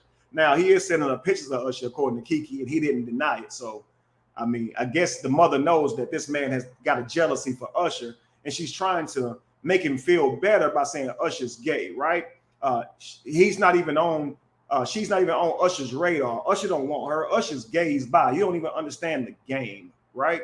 And I guess that's her way of trying to protect her daughter. When I'm serious, guys, there's a million other things she could have said to protect her daughter, right? I mean, it just is, guys. So she just insulting the guy. You understand? Let's continue. Put some clothes on. So put some clothes on. She's a mom. She has to put some clothes on. She's a mom. She has to put some clothes on. Yeah. Okay. So what am I saying? Now, guys, what he's saying is tell her put some clothes on, and so we can understand where he's coming from. But is this what you would say to her mom? This is a powerless man here. Okay. He told her to tell Keke to put some clothes on. You know why? Because she won't listen to his ass. You're always powerless as a man. You can't make her do nothing. That's why you got to find somebody who wants to be a certain way, who has character, family. You know they say you can't turn a you-know-what into a housewife? This is why. And you can't turn a dog into a husband either. You know why? Their character. Now, men, if your wife is playing you, she going out dressed any kind of way, it's not your fault. Don't you sit there and be down on yourself. But if you're a man of low value, you might try and tell yourself there's something wrong with me. Woe is me. What's wrong with me? What if I was taller? What if I was big? What if I made more money? You're wrong. And don't tell yourself it's that guy either. He must be all that. He must be the man of her dreams. He must be a better man than me. Nope. Nope. Even if he is, it's her. I'm telling you now, it's her. Let's say you got an enemy, right? He don't like you. He better looking than you. He taller than you. He dressed better than you. He make more money than you. He faster than you. He draw better than you. Everything he do better than you, right? And he making a point to try and sleep with every girlfriend that you get. If he's successful, it's still the girl's fault. It ain't his fault. He's picking the wrong women. If your girl is treating you that way, don't blame yourself. Say they have low character. Ladies, you know how you date a guy and you say, I don't care if you're sleeping with him right, sucking him, effing him, doing everything right, he'll still cheat. That's because he has low character. That has nothing to do with how you sleep with him, how you cook for him. And when you realize a person has low character, you don't be with them. That's the decision that you have to make, even if it hurts you. But if you choose to stay because it would break your heart to leave them, what you'll likely do is go into your lower self to try and keep them from hurting you. So now you're pulling up at his house. You're pulling up wherever he say he is to make sure he ain't cheating. You're calling him with his friends to make sure that he's not doing something. He ain't somewhere he ain't supposed to be. And what he does is acts like that's abuse to him. That's what women do. I think dudes should do the same thing, right? He even though he cheated, when she called and he with his friends, he should just be like, oh my God, why she won't leave me alone and let me have my fun? Why she doing this? Because that's how women act, right? Dudes be like, when you coming back? Where you going? Who you with? Now, this is even though she done cheated on some shit, here she go. Oh my God, you controlling me. You making me feel like I'm in a prison. And yeah, that's because she want to go. And you ain't letting her. Leave her alone and let that bird fly. Set her free, even if it break your heart, sir. Okay, because I promise you, you're going to ruin your life trying to keep this person in check. You can't make nobody behave, man. You just can't. They have low discipline. That's what it is, man. So you're just going to have to do your crime in the car and don't let it bleed into your ego and blame yourself for their actions. It's just true, because they'll turn you into a monster, an animal, trying to keep yourself from being hurt. You know, you call that trust abuse, right? Why you don't trust me? Instead of reassuring your partner and putting forth the effort to make sure they trust you, instead you say, why you don't trust me? And if you can't learn to trust me, don't be with somebody if you can't trust them. But you're not acting trustworthy. Why would he trust you? Just because you his girlfriend? Just because that's your boyfriend, they're supposed to just trust you? People go off patterns, man. And once they recognize that you got a certain character, unfortunately, they treat you like they see you. So ladies, if you got a man who seems to treat you like that, don't say he's jealous. He thinks you will go. It's you. It ain't him. He may not act like that with other women. You understand? But with you, he's acting like that because he's scared. Okay? He's fearful that you will go. He can't trust you with nobody. He's scared. And you're going to pretend that you don't recognize what you're doing to this man with your actions and behavior. Come on now. Let's be real, y'all. We got to stop this mess. It's a two-way street. He's wrong when he tries to go force her to behave a certain way, but she is wrong for being in a relationship where she's not going to treat this person like he wants to be treated. That's wrong. That's crazy. A man says, hey, when you put some more clothes on, that's inappropriate, makes me feel, uncomfortable, right? It should be respect. Okay, honey, right? That's just like her saying, can you not stare at these girls' butt when we're together? Like, it makes me feel uncomfortable. It makes me feel undervalued because you looking at this girl for, you broke your whole neck to look at her. Could you chill, please, sir? You want him to say, let me have my free will. Let me express my freedom and my sexuality. You just insecure. Ain't nothing wrong with a man looking. Hey, looking ain't touching, right? I should be able to look, right? Like, damn, she won't even let me look. Like, she always trying to check my eyes, right? But really, you done caught him doing some shit, so you can't just look no more. Nah, you do too damn much with your eyes. You're sight-oriented. If I let you look long enough, you'll be over there. And that's what them social butterflies do too. She sit around talking too damn much, and he gonna talk out of damn drawers. No, I want a caterpillar. I do not want a butterfly. So you can fly your ass on somewhere with your colorful wings. You're pretty, but I can't fuck with you. Because you in everybody's face. Do you not get it, man? Damn. Why y'all don't get it? You want y'all man going around buying a whole bunch of women's shit, right? You want some lunch? Let me take you, let me buy you some lunch. You want this, you want that? Now, ain't that embarrassing? That's how we feel when y'all standing over there talking too damn long. Get what you doing over there? Chopping it up with this. I just want to learn more about him. He said he was I don't care. What you learning from this man? I mean, wild though. All right, let's get back into it. They are harassing my family. They are harassing my daughter. Where's my son at? Even Marcus Johnson, the nigga that your brother's named after, his kid. Now, the one word you keep hearing over and over is, you are harassing my daughter, you're harassing my people, you're harassing. They're not saying you're abusing and you're hitting, they're calling it harassing. Now, guys, what does harassing mean? Because I know a lot of y'all gonna say, well, harassing means hitting if you put the H and put an I instead of A after harassment, and you put TTING instead of RRASING. That's the same thing, man. Because y'all just fucking lunatics. Harassing is harassing, and we know what that is. It's hiding behind bushes and shit. No, I'm just playing. We know what harassing is, right? Not leaving well enough alone, right? And you will feel harassed if he always questioning where you're going, your whereabouts, what you did last summer. Like, you would feel harassed. But what you have to understand is if you've brought an unfortunate event on the brother or sister, then them harassing you is a result of their inner turmoil. So what are they feeling when they're harassing you? Let's get this straight. You a guy, right? Now, ladies, you on here. Your guy's out. He tell you he with his homeboy. Now, you show up at his homeboy's house because you want to scope out the scene, right? You want to make sure he where he say he is. So you done stake the damn house out, right? Now, you harassing him. You are. You calling him every few minutes. You got his damn, you want him. But what are you feeling at this moment? Right, that you're sitting outside with those binoculars. You're feeling inner turmoil, right? You're feeling like they're in there cheating. You're feeling like he could be doing anything right now. And aren't your feelings justified? So people don't think about what their harassing partner is actually feeling. Now, if they're just doing this because they're doing it, maybe they was in a past relationship, they should have never been in a relationship with you then, if they haven't gotten over their last relationship. But if it's something that you did to your partner and they doing all this because they scared it's going to happen again, then you got to understand that your partner has became the manifestation of your actions. So your wife, your girlfriend, she all over your back and going through your phone and calling you every 5 minutes because she caught you cheating already. Why are you sitting here telling your boy she crazy? Ain't that wild? Now, Tom, ain't that wild, bro? That's wild as fuck. Right. She crazy, bro. She always call me every 5. That's the third time calling you. Yeah, she wilding. He like that. He's enjoying it. Right. Because they homeboys. Yeah. His homeboy know he a piece of shit. He know he fucking other women. Right. And they sitting here like acting like she really is a tyrant, right? Why she won't let you have some fun, bro? Damn. It's stroking his ego. Right. So she's supposed to just sit there and just hold that. Yeah. Knowing anything could be happening. Right. I would encourage her to leave him. Just leave him alone, right? Because he ain't gonna treat you right. And you're gonna become a worse person just to try to keep from being cheated on. You just don't want nobody to cheat on you. Right. But now you the asshole. Right. And that's what they'll do, because they want to do what they do so damn bad, they'll make you the asshole for trying to stop them. I just don't want you to fuck nobody else. That's all. I just want to have fun and peace. Well, you're not gonna be able to do that. No, me anyway. Right. You want it in peace? No problem. Bye. Because I already seen too much. You see what I'm saying? A man want to believe his woman won't go, that she won't cheat.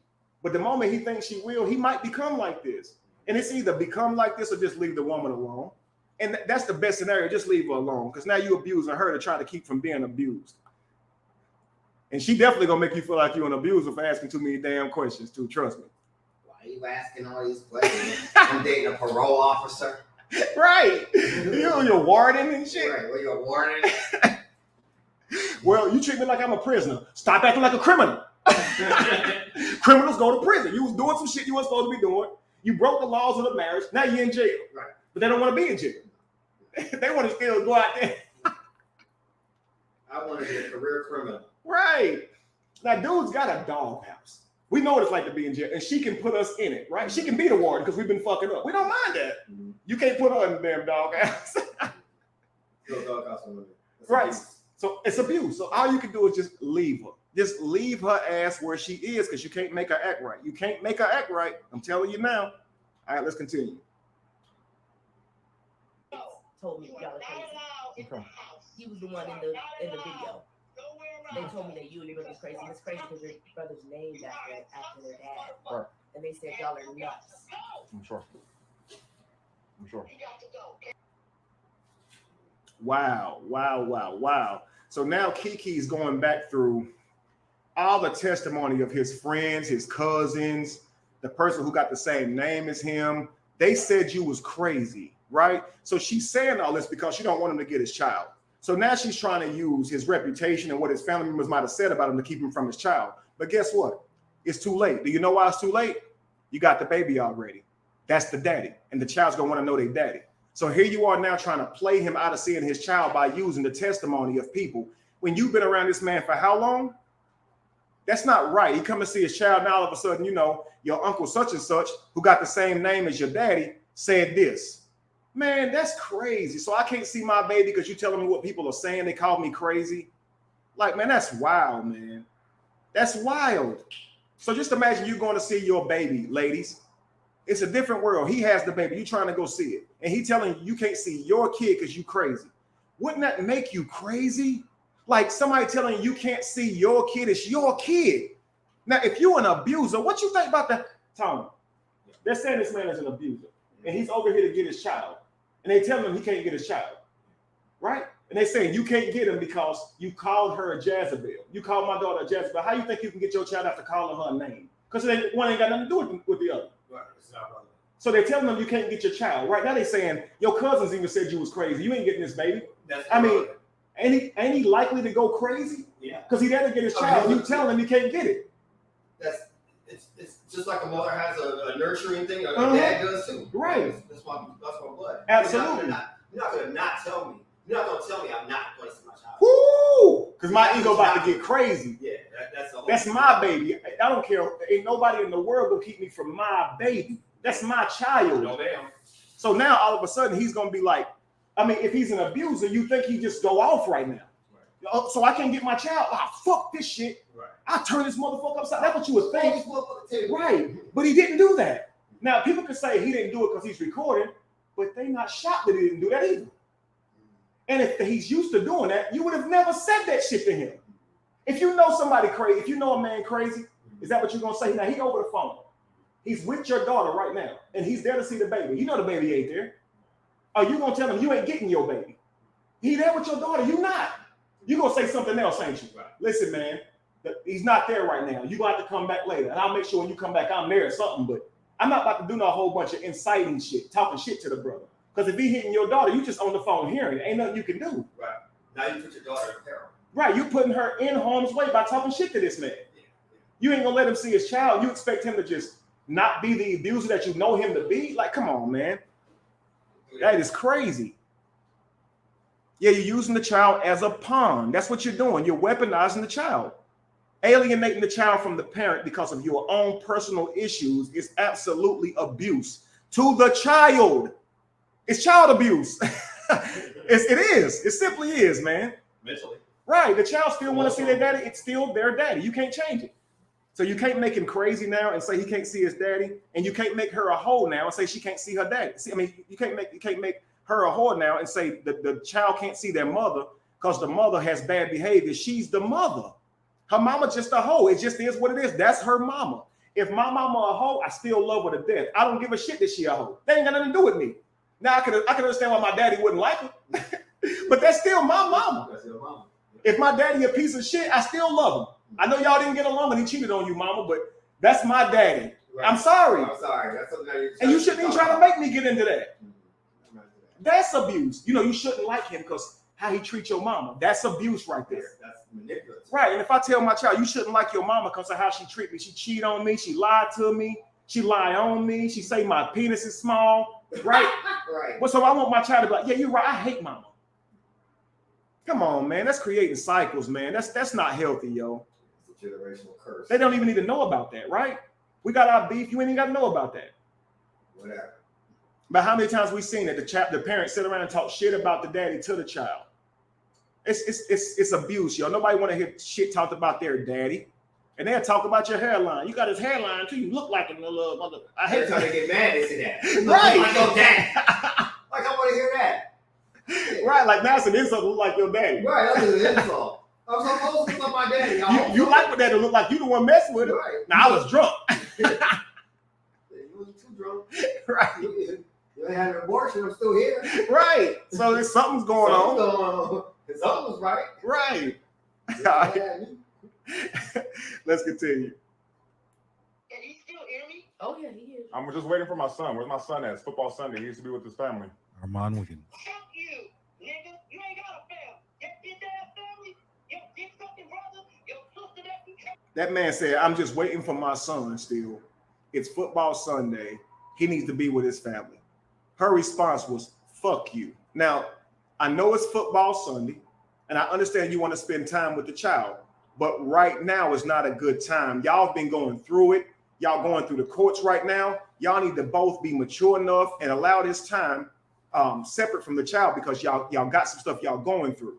You got to understand that you hit her. You can't expect to put your hands on her and still be able to come get your child. Now that makes sense, but they're not saying that. They're saying you can't expect to call her names. And she literally said Jezebel. You can't call your girl a hoe, a Jezebel, a cunt, and still think you can come see your child. Why not? Why can't I see my child? Now he shouldn't call her that. It's wrong because calling people names don't change them. It just makes them feel insulted. It feels better to you, but that makes you an emotional terrorizer because your emotions are being validated through insulting another person, right? If somebody pissed me off, I'm going to feel better when I punch him in the mouth. If it's a guy, I don't hit women, but if I hit him in the mouth, I'll feel better, but that does make me an emotional terrorizer, yo. There's other ways around that other than resulting in violence, right? So that means that I don't have discipline, right? That I get emotional too soon. And if I keep acting that way, somebody gonna blow my head off because everybody ain't trying to fight your ass, even when you feel justified in fighting them, right? I've seen it happen, man. I've seen people start stuff with another man. As soon as that man get mad enough to come and fight him back, they blow him out of his damn misery. Done. Right? Because ain't nobody trying to fight you. So it's like you got to learn. You can't go around putting your hands on people. You end up in jail that way. Even if it's not, they don't hurt you or have self-defense. That's called assault and battery.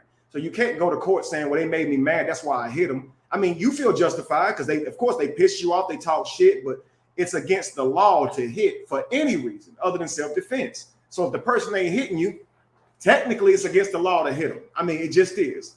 But if you're an emotional terrorizer, you will feel like, well, because they was talking shit, because they was mistreating me, I had a right. And that's just how emotional terrorism works. Because your emotions are lined up, your moral system is lined up with your emotions. So you don't actually have standards or real morals. Your morals fluctuate with your emotions. Like Will Smith said, keep your hands off of others, right? Never resort to hitting. But then soon as Chris Rock called his wife G.I. Jane, he slapped the shit out of Chris Rock. So much for hitting. Everybody's like, listen, and Will Smith learned that day, damn, this shit is easier said than done, right? Let's be real, man. Let's continue. You immigrant bitch-ass mama, nigga clean. They have nothing to do with this. They have nothing to do. Did you hear that? She called his mom. She called his daughter a B, and she just said, "And your immigrant bitch ass mama." That's what she's saying to this man over the phone. Now that's. And she said, "Your daughter a B." Now just think about this. What if he said, "Your daughter a B"? They're standing right there and just say, oh, "Okay, so since you wanna," okay, so here's the thing. I can't call her B's, right? Because that's your daughter. But you calling my daughter a bitch. You calling my mama a bitch. So that must mean I can call you one. And if he was an emotional terrorizer, why didn't he just choose to emotionally terrorize? But he chose to allow himself, even hit and record. Emotional terrorizers cannot let you insult them without acting out. They forget real quick that they hit record. Right. I know a few of them. They try to record you and catch you up, but they can't because you can't fuck up. I seen it before. Girl tried to make a man mad to the point where he cussing her back out. Finally, he cussing her back out. So when you hit record, all you hear is him saying, "You a bitch. You a bitch." She couldn't even let him have that. She said, "No, you a bitch." While she's recording. I said, "You can't even be abused if you tried." Y'all just cussing each other out. You were supposed to go, your lines were, if you're trying to prove he's an abuser, your lines were, "Oh my God, can you stop calling me that? Can you calm down? You must really be upset. I'm sorry for whatever I did to you." That's how you be abused. Right. They don't even know how to be abused. Right, that's how you play it. You can't be the aggressor too. Right, you shut the fuck up. You're no longer the victim. You didn't fuck up the whole role. He took his role. He took his lines. That's why they say don't argue with a fool, because nobody knows who's who. So here, both of y'all calling each other bitches. It's kind of hard to determine who's abusing who here, right? I mean, let's be real. But he actually is doing a good job of not responding. But the problem is, because people say he could be an abuser just recording them, but they're not acting like he's an abuser, right? An abuser, you flinch when an abuser around, he'll lose cannon. You wouldn't insult an abuser, right? And if an abuser all of a sudden is acting calm, you think you would notice that, right? Like he's not acting like normal, he's probably recording. Something's going on right here, because normally he would have went the fuck off, right? And here's the problem. If you know he would have went the fuck off and you're doing all that to him, then you the reason he went the fuck off. Let's be real. You provoked someone who you know is an abuser. You getting hit, like what you expect to happen? 1 + 2 is always going to equal 3. It's like me putting my arm out to a mosquito and then get mad when he bite me. Like I'm lighting the fuse and getting mad at the bomb. That's a good one.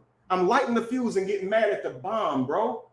You a bitch. You got a small penis. Your mama a bitch. Your daughter a bitch. As soon as he go off, you're abusive.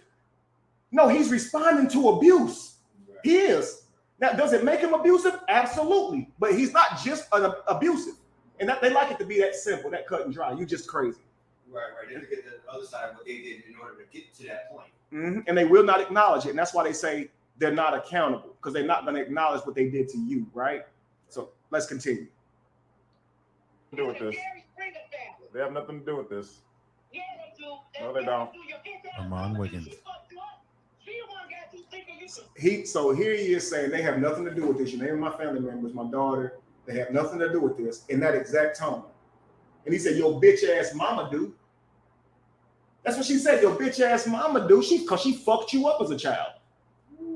She talking a lot. So if he believes that she fucked Keke up as a child, does he have a right to call her a bitch and start saying you fucked her up as a child, you bitch? Like, no, he doesn't. But even though she's saying it, and everybody listening to this video saying she's okay, she's just being a mom.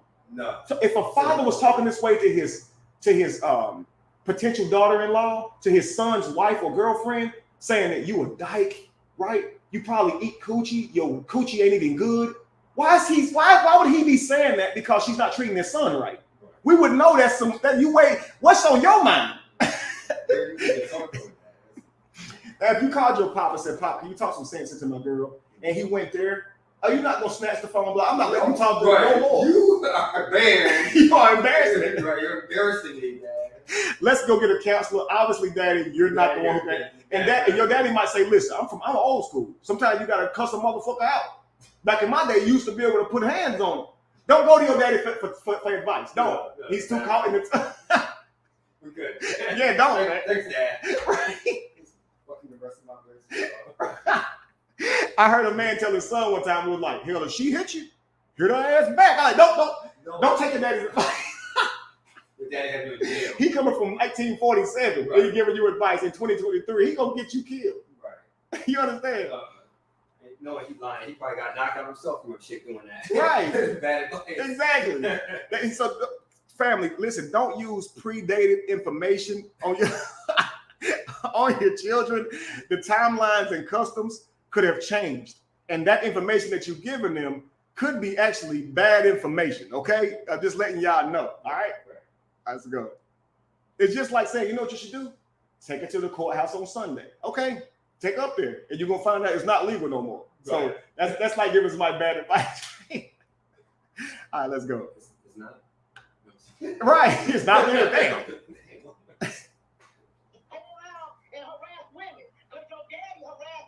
Okay. Your grandmama told me his mama's crazy. We've never been able to do anything with her. I don't know why my son stayed with her, but yeah, she's crazy. And if Darius is listening to her, he should be. Make sure I'm right. Okay, I'm in the same place. Okay, yeah. So now he's saying even your grandma said you crazy. So if I'm Darius, I'd say, are you guys using everybody's opinion of me to keep me from my child? I just want to be sure. Are you telling me that I cannot get my child? Because honestly, I don't want to sit here and keep hearing all of this. I'd much rather get my answer so I can just turn around and leave. Because why sit here and take all of this, man? If I can't get my child, there's really no need in me still standing here. Because the longer I stand here and listen to this, the more likely I am to respond in a negative way. And if I am an abuser, and I am quick to call somebody a bitch, a cunt, Jezebel, or even go to hitting, then you need to remove yourself. It's almost like somebody saying, okay, how long you not been on alcohol? Well, I'm about 6 months clean. Okay, cool. We about to bring in some alcohol. Don't you think you need to leave the party?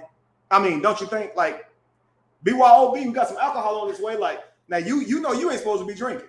Now, do you have the discipline to sit around all that shit and not partake? No, you to leave.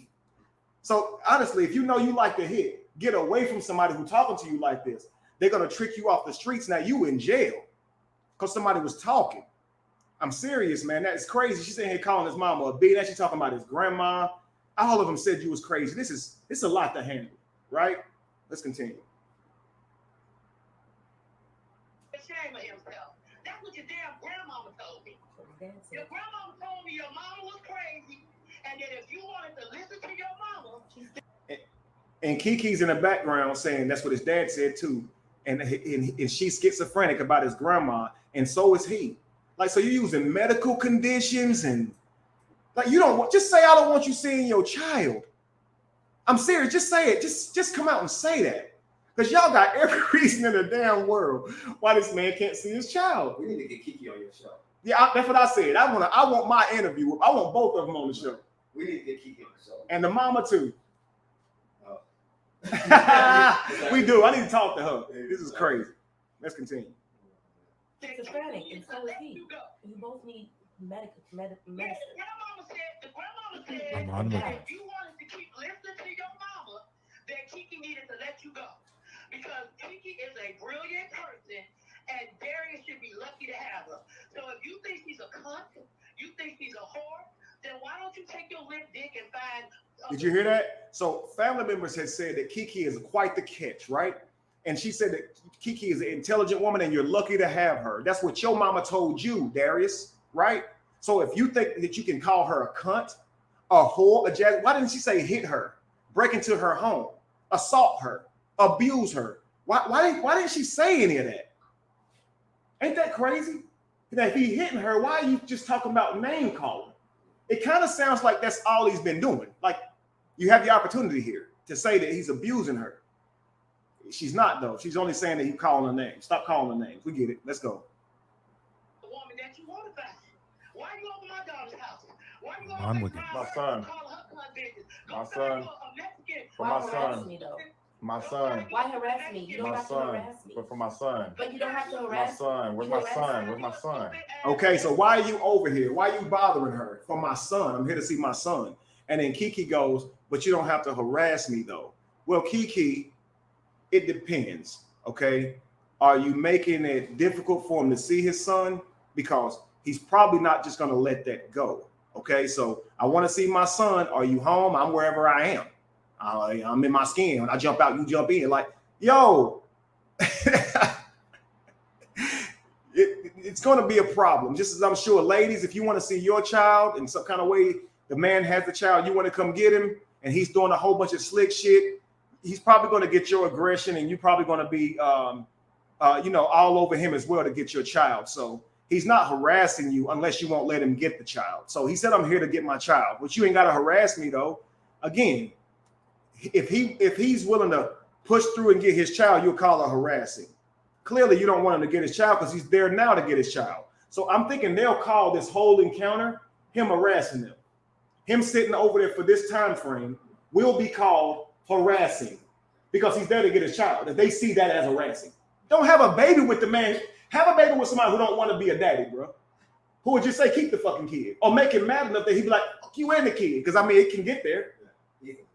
You see what I'm saying? But then he a deadbeat when he do that. So it's just like, just avoid contentious women altogether. Just do that. If you know you a man and you want a wife who preserves her body, she cares about modesty when presenting herself. If you know she's not that type of woman, that's not a wife. That's not wifey material for you. And if you try to marry that type of woman, you're going to be arguing till you blue in the face because she is grown. And you shouldn't be able to tell her what to wear. She's grown. I don't think you do want to tell her what to wear. I think you would prefer that she just chose to wear that stuff. Because what the hell is it that you got her in a dress that you approve of, but she feeling too covered up in it? That's going to create a horrible scenario, right? I want to see a scenario where a man goes and gets his penis done, right? It's hanging down his leg. And now he goes and buys outfits that purposefully show it off.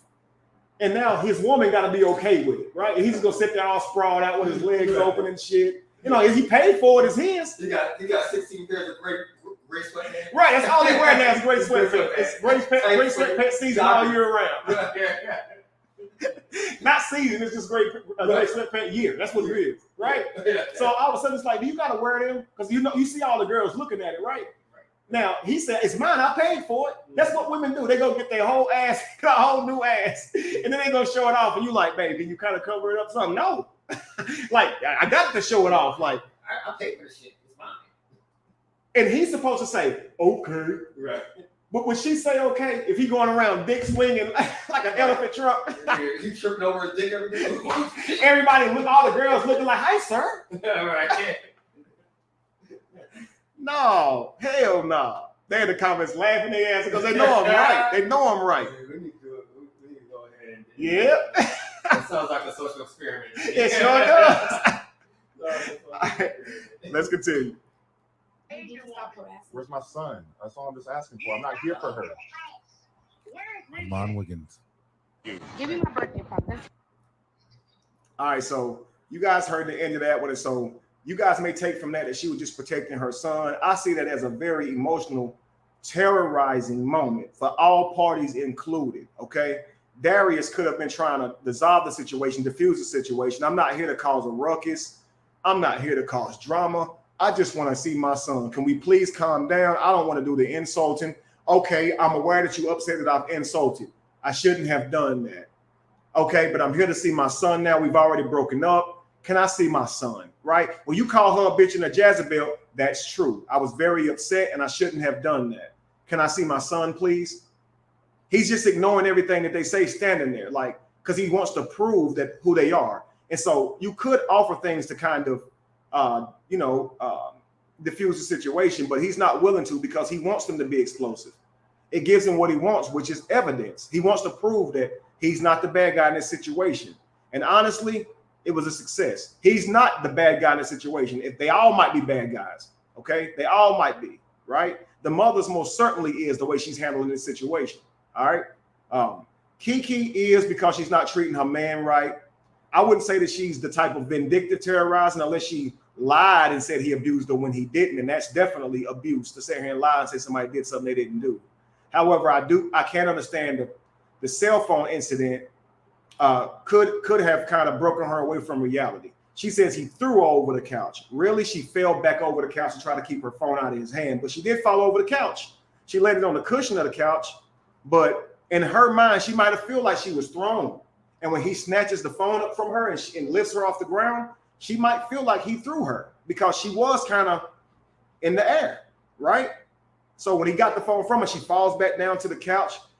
That could feel like he slammed her. Like, But looking at the camera, we see it's a tussle for the phone in the worst way, right? And that still could have hurt her. We still got to call it abuse. It's still wrong. So I'm not taking away from that. But I'm saying to men, before you get in a situation like this, just leave the woman alone. Because again, you're going into your lower self and trying to use physical strength to dominate that situation and control that situation. Don't do that, okay? It's better to just walk away. But I want you guys to see this live right here. This is after the Usher situation where she wore her whole ass out dress, right? Dressing like Jamie Foxx when he dresses as Prince on In Living Color. Okay, she went to this whole event right here with her whole ass out, literally and figuratively showing her ass, right? They're upset about it. He says that dress though publicly. Now everybody's like, you should have never said that publicly. You're wrong. I agree. Honor your wife. If you are a man, handle it behind closed doors. When she comes through the door, tell her you don't like the dress. There's no need for you to make that public. It just isn't. Now everybody's sitting here giving her bad information and bad advice. And guess what she did? She followed it. You shouldn't care. Don't let him tell you how to dress. If you had just said that to her inside the household, you may have not have gotten that. But now you said it publicly. You don't have to embarrass her. They call that embarrassing her. Telling her you didn't like her wearing that dress is embarrassing her. But her wearing that dress actually is not embarrassing you. So fellas, you see what kind of world you live in, right? You can't go to the world to regulate your wife. Now they can go to the world on your ass. You see them videos every day. He did something to me, right? And everybody like, where is his ass at? Let's go get him, right? Next, I'm gonna show you a Tyrese clip in a minute, and you'll see that we can go on that motherfucker crying, and we just gonna get laughed at. Y'all just not gonna. Men just gotta be adults and handle their situations behind closed doors. Okay, be a grown ass man and handle your situation. You don't need the whole world to know about it. Only women can go to the world with their relationship complaints. I'm telling you, it's just true, man. Unfortunate. It's like she could say, his thing was small. I ain't enjoy the sex. He could go, I ain't like her head. I don't like how she rolled penis the whole relationship. They'd be like, so you're just gonna reduce her down to a sexual object? And that's what he would be doing. It would be wrong. Right. But they don't see it when it's the other way around. Right. It's almost like because they're the gateway to sex, they can criticize sex. So just say they let a normal suitor hit it, right? They can say, you ain't got no damn skills. We just look at it like, that's still a win. It's still a win. Say what you want. Right. But when you're married, right, when you got into a relationship now, it's inappropriate to shame this man's body parts. Like, we know that you can do that normally, but now ain't the time. You see what I'm saying? Like, if I taste your food, number one, at a restaurant, you ain't my girl, I can say you're cooking horrible. But after the relationship, I probably shouldn't make a whole bunch of videos talking about how nasty your damn cooking was, right? And you can't clean for shit. As soon as she get finished cleaning, it's still damn dirty. I walk in and say, you ain't did shit. She says, I just got finished cleaning. I think she puts a blindfold on, right? Everybody's like, will you leave her alone? Why you talk about her, right? I ain't like her breasts either. I ain't like nothing about her ass, right? Waist could have been smaller too, damn it. Could you leave her alone?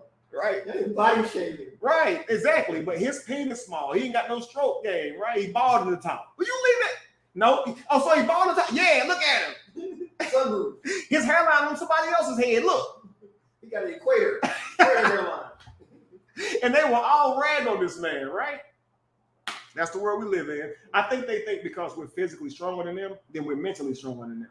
But men can be just as sensitive in their emotions and in their confidence as anybody, as a little baby. Well, I think that's part of the problem is that they've been reduced to sexual objects, but we've been reduced to not even human. Absolutely. You're absolutely right.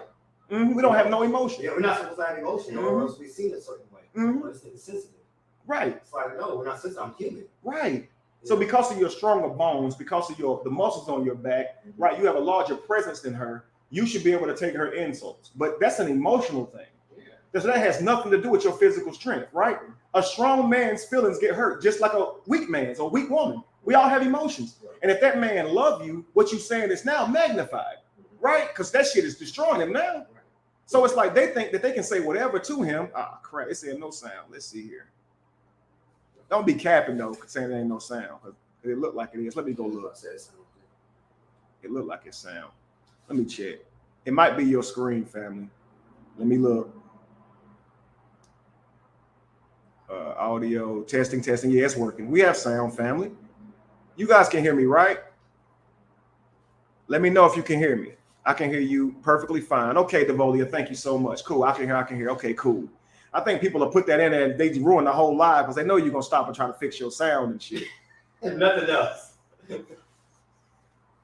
They emotional terrorizers, you know what I mean? The internet terrorizer. Right, internet terrorizers, man. Who does that? Your sound is not working. You just type all that lying ass shit. Not just all right. So yeah, so basically what I was saying is they'll speak any kind of way to a man believing that their words don't have the same impact. So they're not verbal abusers because what they said was to a man. So even if they call him a bitch, if he calls her a bitch back, what he said was worse because she's a girl. And of course she has emotions, but he has them too. And they're forgetting about that. So they say men shouldn't hit women because he's stronger. True. Women shouldn't hit men because he's stronger. I mean, ain't that equally true? Yeah. Like I would tell my daughter, don't you go around hitting no damn man. Because I don't want him hitting you, period. But I would say, okay, even if a man talks shit to you, don't hit him. Now, if a girl talks shit, I mean, maybe you got to stand up for yourself at some point. But I would explain, it's different rules with a man. Don't hit him because if this man is way stronger than you, please don't. Because that's an uneven playing field. You inviting yourself to a slaughter. You trying to hit a man? That's literally stupid. Right. Right? Especially if you can beat me and I'm your dad. Right. You can beat me too. Right. We really now I gotta go fight him. The brother gotta fight the whole family fucked up because you want to hit this dude. And then you risking his life too. So like if he hits you back, you could ruin his life. So you got to have a little bit more respect for the partner that you with. Treat him a little bit better, right? If I cheat on my wife, she might burn the house down. So I should have to think about all of that, right? And some men will say that, man, my wife will kill me. And you better get away from me, girl. Because they know their wife don't fucking play. That means she abusive, Tone. Right, that's exactly. You know that, right? Yeah, that's exactly. He's an emotional and physical terrorizer. So therefore, I can't cheat. I wish I had to calm down though, because I feel like I'm in a prison. Because I really want to hand this dick out, like it's fucking Easter eggs. All right, let's go. Right. Pause. All right. So watch this live right here. This is her birthday. After, of course, the Usher showdown, right? And this is him trying to get along with her. But just watch how he treats her. This is when how he sees her begins to break down, and she gets on his nerves. And he makes faces to show his discomfort, that he's upset with her. This is just indicative of a man who's just tired. It just is, yo.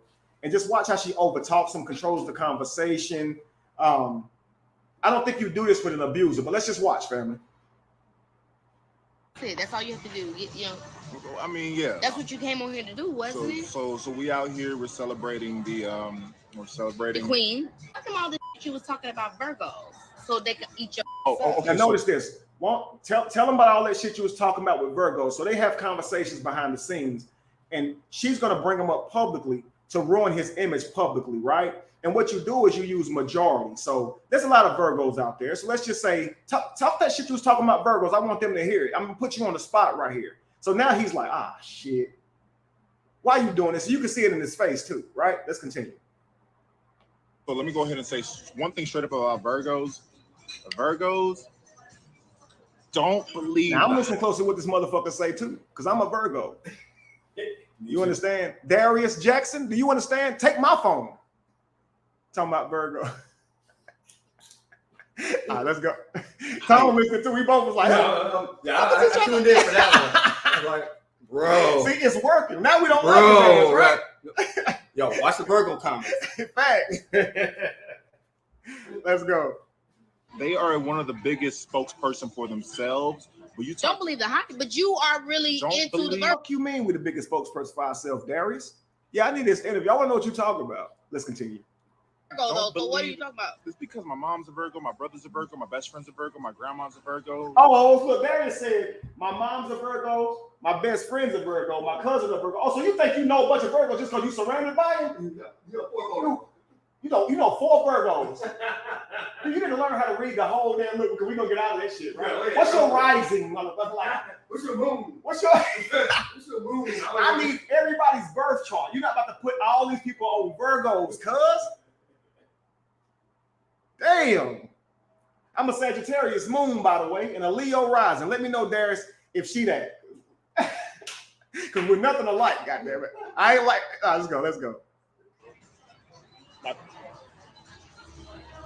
partner in crime's a Virgo, so it's just like. Now, right here, he got to her and he goes, my what wife, my significant other, my partner in crime here is a Virgo. That's a good one, partner in crime, being that, you know, they just did a social experiment, seemingly, right? What if they're in on this, family? What if Hollywood is like, yo, let's create relationships, and they, even when they're not behind the screen, we can still make money off of it all, right? Why not, man? Why not? But anyway, he called it his partner in crime. And without Hollywood, they could have still teamed up to make this bread, knowing that toxic entertainment sells, right? But let's continue. Yeah, I'm surrounded by Virgos. So you're obsessed with Virgo. So what are you trying to do? I was born into it, which means I've studied it. You're obsessed with Virgos, and that's okay. Get into the Virgos and admit that Virgos are the ones. You. It's already too late. A Virgo already has you hooked. So just admit it. Why are you trying to lie from here? It's not good. Look how he's looking at her, yo. Do you see this? Do you see the eye roll? Because she getting on his damn nerves. Talking about a Virgo already has you hooked. She probably done said some shit like that before, because he know they got a baby together and shit. She just went out with her whole ass out. Talking about a Virgo has you hooked. Let's continue. Admit it. Virgos do a great thing. They do this thing where they like to go ahead and just act like Michael, Beyonce. Need I say more? Mother Teresa on the spiritual tip. Okay. It is what it is. I didn't choose this life. This life chose me. I'm gonna let y'all. Remember when Destiny's Child was going through all these Careful, because the hive will be on your. See how she keeps doing that? He just said Destiny's Child, and all of a sudden, careful, because the hive will be on your ass, right? Like, she's trying to turn the world against him. I swear to God, yo. Let's go. And that's what they'll do. They'll start going around to all their friends and family saying negative things about you. So when a woman gets tired of her relationship, she's about at her end, she starts to go around talking negatively about her relationship, because she's trying to soften the world for when she ends that shit. Everybody can look at her like she's not a failure. He is. Because for some reason, we don't like to be accountable to relationships that we have when they break down. We want to act like it's somebody else's fault. So as soon as if a man starts telling a woman, I'm going to leave your ass, I'm going to divorce your ass, she'll start going and talking shit about him outside the relationship, because she needs to soften the ground for when her ass land on it. I swear to God, yo. I swear to God, this is how she kind of tests to see what type of man is going to come to her rescue. All of that. So she'll end up with another man quickly, because she'll find somebody, some dummy who will say, I wouldn't treat you like that. That's the problem. You just need a man who loves you more. Really, she ain't treating this man right, and he keeps telling her, I'm going to end this shit. What men need to do is don't warn her. Just end the shit. Because as soon as you tell her and warn her, you're going to end it. If she don't straighten up, she's going to go to all her family members and start talking shit about you. One-sided. And in this situation, she's taking it on live. You understand? So just trust me, man. It's not a good thing, man. Let's go.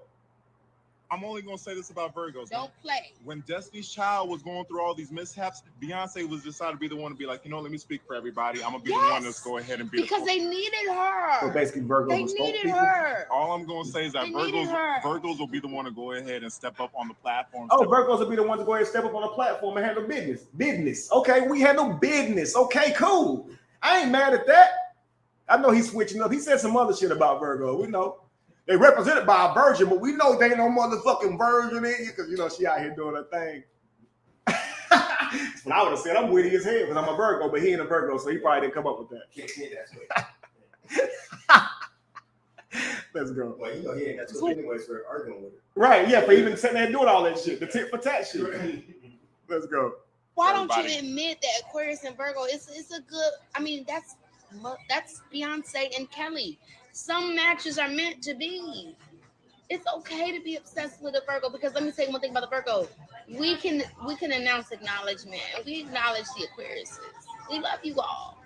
She's a great, phenomenal mother. We've been doing a great job as parents, and I think that on this part they clipped this video, but she asked him to say some nice things about her, and he sat here and looked at her for like 10 seconds, like he couldn't even think of nothing. That shit was crazy. But they cut that part out, made it look like he just answered immediately. He didn't, y'all. He had to think of something nice to say to her. We just need to go ahead and allow ourselves to give ourselves some more grace. So. And that's sad, because it's her birthday. Like look, even if you don't think it is her birthday, it's on the video, it's in public. Like, you don't show this, and that means you don't have no man frame. That's the same reason why he checked her online. He has to make faces. When he get mad, he really make a face on the spot and everything. It's like you have no man frame. You got to learn how to act like that shit don't bother you. Just hold it straight. Even if your emotions are challenged, don't let her see that. Don't let the world see that. And in fact, if you get angry and you show it, you could actually be abusing her and not know it. Sometimes a woman might say something to a man that he thinks is inappropriate, and then he'll be like, "What you say?" And the look on his face looks like if you say that shit again, it's going to be a physical problem. And in his mind, he's not thinking that. He's just looking serious because he don't like what he just got presented, right? But she feels definitely like he was going to do something to her. So I just say, man, be careful. When you're angry at a woman who's that much physically weaker than you, understand that the slightest little clues that she can be abused make her feel truly traumatized, man. Imagine you're in a prison with Bubba. Bubba big as hell, right? And you know that this man can overpower you. You know he can, right? I think that your senses will be heightened now, right? When Bubba look at you like he want to beat your ass, right? You like, damn, Bubba, you intimidate me. You stop looking at me like that. He's like, the warden come around every 15 minutes. So as soon as he passed, nigga, it's on. Ah! Help! Hey! Ain't no soap in here. Police! Help! All right, let's continue. Oh, that was so sweet. Oh my God, you're so I'm down with that. obsessed with me. Bye, guys. That's in that live. Obviously, he ain't feeling that. That's crazy. And that's embarrassing, too. Make it like you want to put your person on camera because they're going to act like that, right?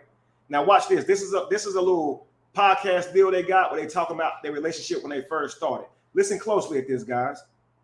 And even still now, our relationship is extremely private. Like we show, but it's like you don't really know. You know what I mean? So that didn't age well. Our relationship is extremely private. That didn't age well at all because we're all talking about it, right? Let's go. People say, Kevin, you ain't got to explain your jokes. It makes them worse. I think it make them funny. I'm just playing. Let's go. Big thing is like, for us, even for you, like, how did you feel when we first were like, okay, we're gonna be a little bit public about our relationship? Yeah. At first, it definitely was hard because it could all be very overwhelming. It was definitely overwhelming and intense at first. And it was. Pause on all of that. Let's go.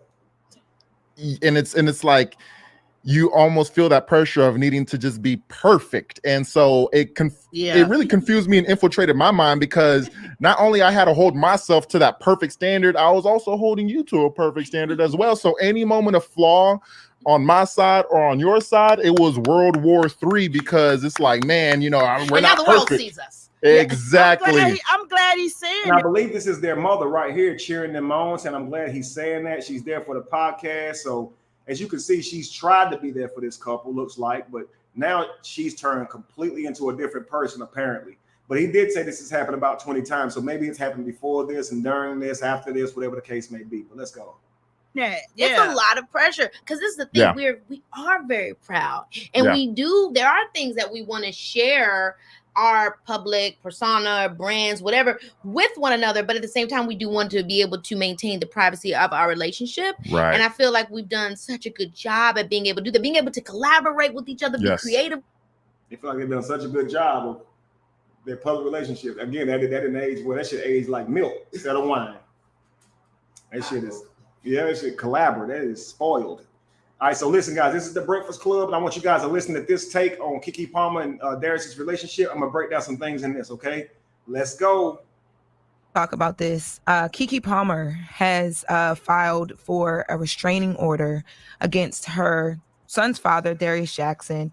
Now, this comes after she also filed for sole custody of her son. So she filed for sole legal and physical custody of their 8-month-old son. I don't know how you pronounce his first name. I think it's Leotis, one of the two. Mm-hmm. So this is something that she shares with Darius Jackson. You guys remember that there was a whole back and forth with Darius and Keke Palmer publicly online, following all the Usher stuff. So in the domestic violence restraining order that she filed, she said that Darius has trespassed into her home without her knowledge or consent. He has threatened her. He physically attacked her. He lunged for her neck. He struck her. He threw her over the couch.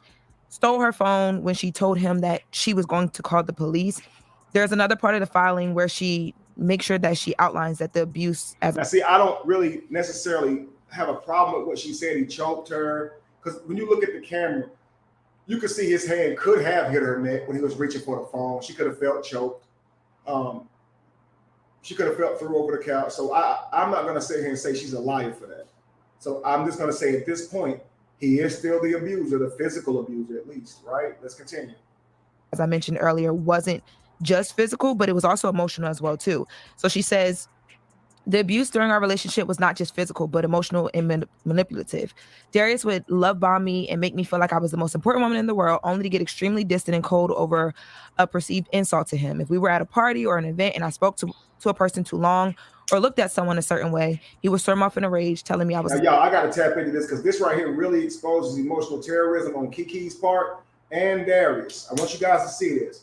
This is why I say they are both emotional terrorizers, okay? Now, let's go. Listen to what Keke says, guys. He physically attacked her.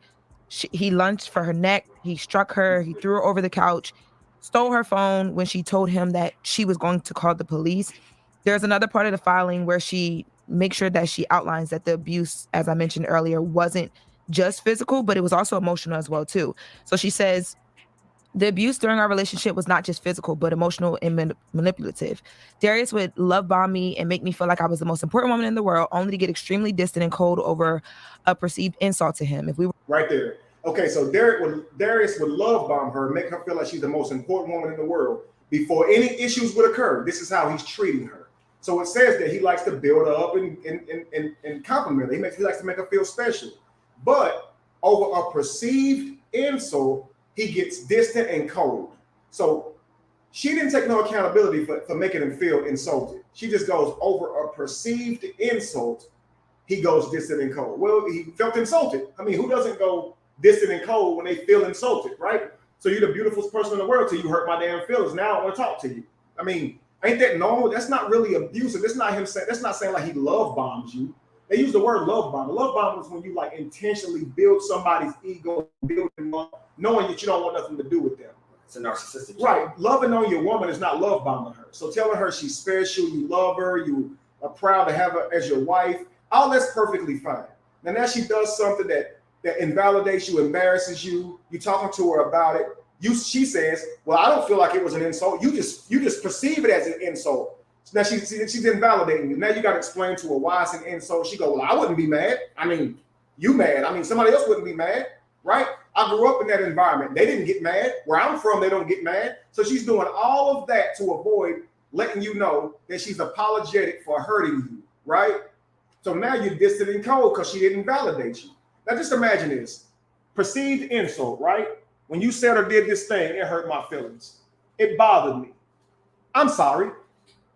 I didn't mean to hurt you. I had no intention to hurt you with that. I just meant boom, boom, boom, boom, boom. Would he get distant and cold? Because she's responded adequately, right? How can I make it up to you? Right? I love you. A woman goes to a man with an insult. You made me feel bad when you told Sheila her cake was the best cake you ever had. I'm sorry. Nah, I just told her a cake was the best I ever had. Why you got a problem with that? Because I make you cakes all the time. Girl, your cake ain't gonna be the best cake in the world. Get better at cake making. Damn. So you can't see how it hurt the girl feelings that you told some other woman she had the best cake in the world. You can't see that. So your response is, is to show that you don't care about her being mad. So she's gonna get distant and cold because you acting like she mad for no reason. You gaslight her. Right? Now here's the kicker. She actually feels gaslit. She thinks he's trying to make her think that she did something to him when she didn't. So just imagine the wife saying, you told that woman her cake was the best you ever had. Now, he don't feel like he done nothing wrong. So all her attempts are to gaslight him into thinking that he did something wrong. This is how much he refuses to see he hurt his wife's feelings. Now, this means you have no good faith because you're in a relationship with that one person. Who you going to believe when they say they hurt? If she say she hurt, why the hell you won't act like she hurt? Because you think she lying or you don't want to be played? Look, I'll be played. If we married and you say something hurt your feelings, I'm going to say I'm sorry. I'm not going to say you just trying to make me apologize to bully me. Like, you just want to act like something's wrong. Some people can do that. But if you're with somebody, you got to have good faith. Because if you're not doing that, now you're emotionally neglecting your partner because you think they're a lie. So if my wife cry and run down the hall, do I say she probably lying? Fuck her. You shouldn't. You shouldn't. Because they can go through your mind if you think she's just trying to gaslight you with her tears. Right. But because she might actually be crying, why don't you just go check on her? I know you don't want to because you mad too, but this is how you work with a partner. Because what's going to happen is if you don't walk down that hall and deal with her, those emotions stay with her. So now it's going to be a problem going. Like to me, it's just like you could fix it. She's acting like that. She's down. Go get her. Go talk to her, baby. Are you okay? You can either get an oil change now, or you can wait till your engine lock up. Right? Ain't that right? I don't want to pull over and get no gas. Well, you gonna be on the side of the damn road. Right. You can get the gas now, or you can walk to the gas station. Right. It's like I told Kiss the other day. You might say that you don't want to necessarily address him like with concern because you say I'm from the streets, but you're going to be arguing for hours because of how you're talking to him. So if you refuse to change how you talk to him, then you're going to still be arguing because he's going to argue with you when you talk to him like this. Like it's a cycle. A plus B is going to equal C. It is. If I'm talking to my girl any kind of way, I can't expect to get her best attitude, man. As soon as she's going to start getting smart back, you shut up. I swear to God, like what you expect. Anyway, I don't think they be getting this. I'll be mad because I'm like, damn, because at least I'm glad I ain't dating y'all. Y'all would fuckers would treat me like shit. Let's continue. We're at a party or an event and I spoke to a person too long or looked at someone a certain way. He would storm off in a rage, telling me I was a slut and a whore, accused me of cheating on him, and tell me that I did not love him. Darius had a way of gaslighting. Whoa, gaslight. That word, to make me feel like I was doing something wrong, even though I wasn't. Did y'all hear that? If I was talking to a guy too long, I think she said, did she say flirt? Let's see what she said. Cold over a perceived insult to him. If we were at a party or an event and I spoke to a person too long or looked at someone a certain way, he would storm off in a rage, telling me I was a slut and a whore, accused me of cheating on him, and tell me that I did not love him. Darius had a way of gaslighting me to make me feel like I was doing something wrong, even though I wasn't. Now, ladies, here's what I want you to know. You would think that it shouldn't be a problem for you to stand over there and talk to that guy at this party or look at this guy this certain way. In most cases, you're being social and a man would respect that you social, you talk to people, right? But if you've shown him you can cheat, he's going to act like Darius is acting. He don't trust you over talking to that dude.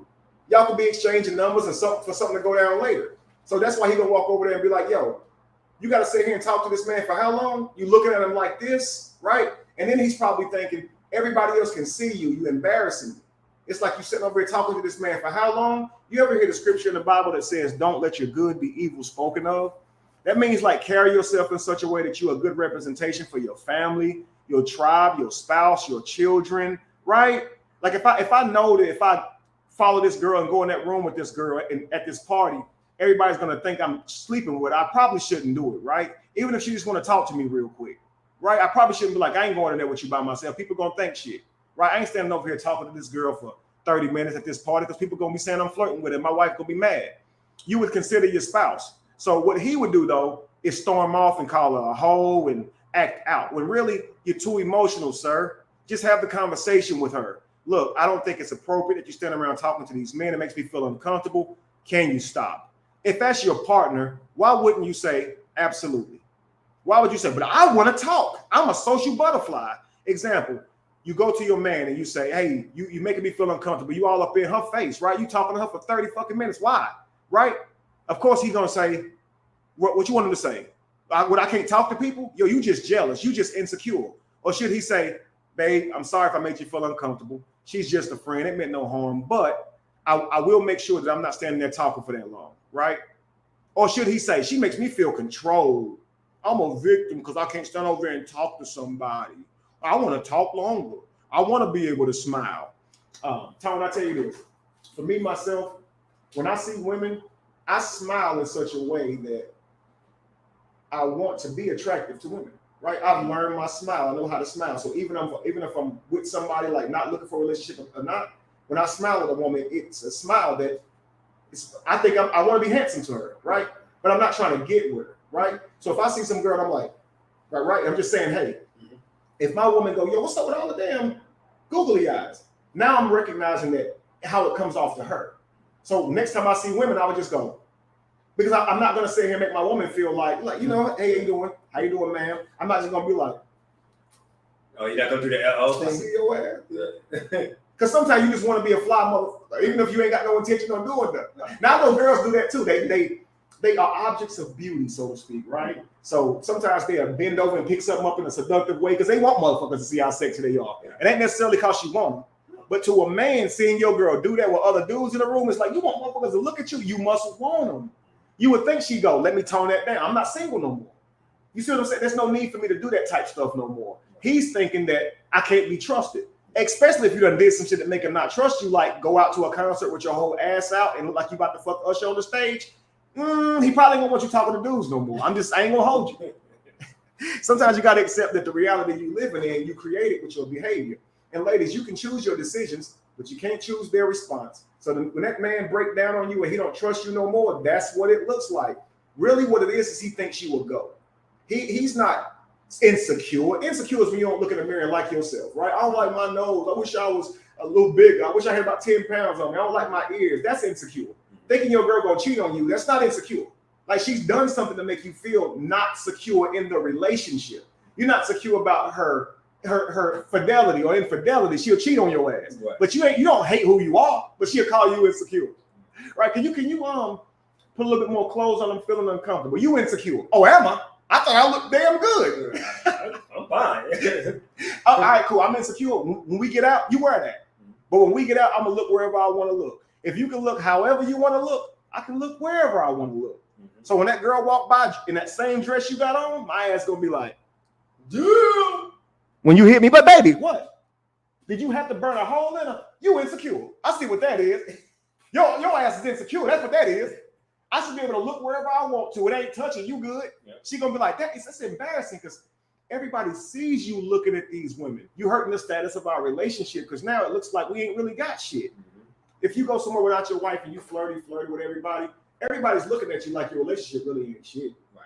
You see what I'm saying? And women don't recognize that. They'll go out act any kind of way when they're not around their husband, not recognizing that the community no longer values your relationship. And both of y'all owe it to your relationship to represent it well. You out here acting stupid. You see what I'm saying? So now you wonder why your partner don't want to fuck with you like that. They don't trust you. Because you're for the streets. Right. There's no more good faith. So and you would be for the streets. You go out dressed any kind of way. You don't care if your partner, it don't matter if it's a man or woman. You don't care if your partner has a problem with how you dress. You're going to dress that way anyway. Should you be in a relationship, bro? No. Like, wow. You shouldn't be. You're for the streets. Yeah, for the streets. Yeah, you're single even in a relationship. So just stay single. You're not a bad person. We shouldn't judge you and call you names, but we shouldn't date you either. And what our problems a lot of times as men is thinking, well, we just gonna date her and we'll change it, right? We'll put different rims on it. Yo, it's still gonna be a Nissan Sentra. So stop. I mean, at least an Altima. Yeah, exactly. But you got a Sentra. Don't put an Altima logo on it. No, it ain't an Altima. They can tell by the body. But she can have work done every Altima. Right. She can get work done. She's still gonna be a damn Nissan. She's gonna be a Sentra. She's still here. You see what I'm saying? It's still gonna handle like a damn. Don't got a lot of high mileage on it. Right. They don't rent them out. They're taking their girls to the mod shop. They mad. They mad because it got a bra on it, but it still don't drive good. Right. Because it's an internal problem. It's a software issue. Right. It's a hardware issue. Right. You modified the muffler, and now you're mad because it's loud. Right. Like, come on, man. Right. You gave her that fat ass, and then she want to walk. All she want to wear is a thong, nothing over it. Right. That's your fault. You should have bought it for her. No, you got titties done. Now she don't want no bra. Right. Well. You never used to do that. Never had breath before. Never had before. All right, let's continue, guys. Now, I do want to point out that after all these filings became public through various media outlets, there were also photos attached in the restraining order, which is common. People attach photos to kind of just, back up what they're saying to show urgency of the need of the restraining order. And in the photos, you do see Keke Palmer and a man who she is saying is Darius Jackson. And there is physical things happening. Like you see her being pulled over the couch. You see his hand on her body. It's really tough to look at. I hate to have to. Guys, they're talking about the photos and things. One point I failed to mention was she said it felt like he was gaslighting her to make her think that she was doing something wrong. When actually he's trying to convince her that she offended him and hurt him. So you guys get lost on right and wrong. Right and wrong. That's subjective, family. There actually is no such thing. Of course, unless you're reading some type of religious book where you believe that, God has given you right and wrongs in a more objective standpoint. But as far as how we're living our lives, guys navigating the world, we learn what's right or wrong through how our actions impact people and through your own frame of awareness. So it's not about trying to convince your partner they did something wrong. It's more about convincing them that they did something that hurt your feelings, right? And if you're truthful that your feelings are hurt by what they did, You should be able to express that to your partner. And they shouldn't take from that they did you wrong because your feelings are hurt, right? So you can understand how Darius might say, you over there talking too long. Well, what's wrong with that? Well, it makes me feel like you cheating. It makes me feel uncomfortable.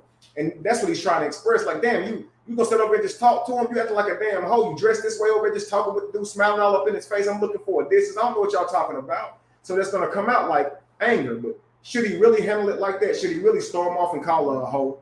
No, that's not right, right?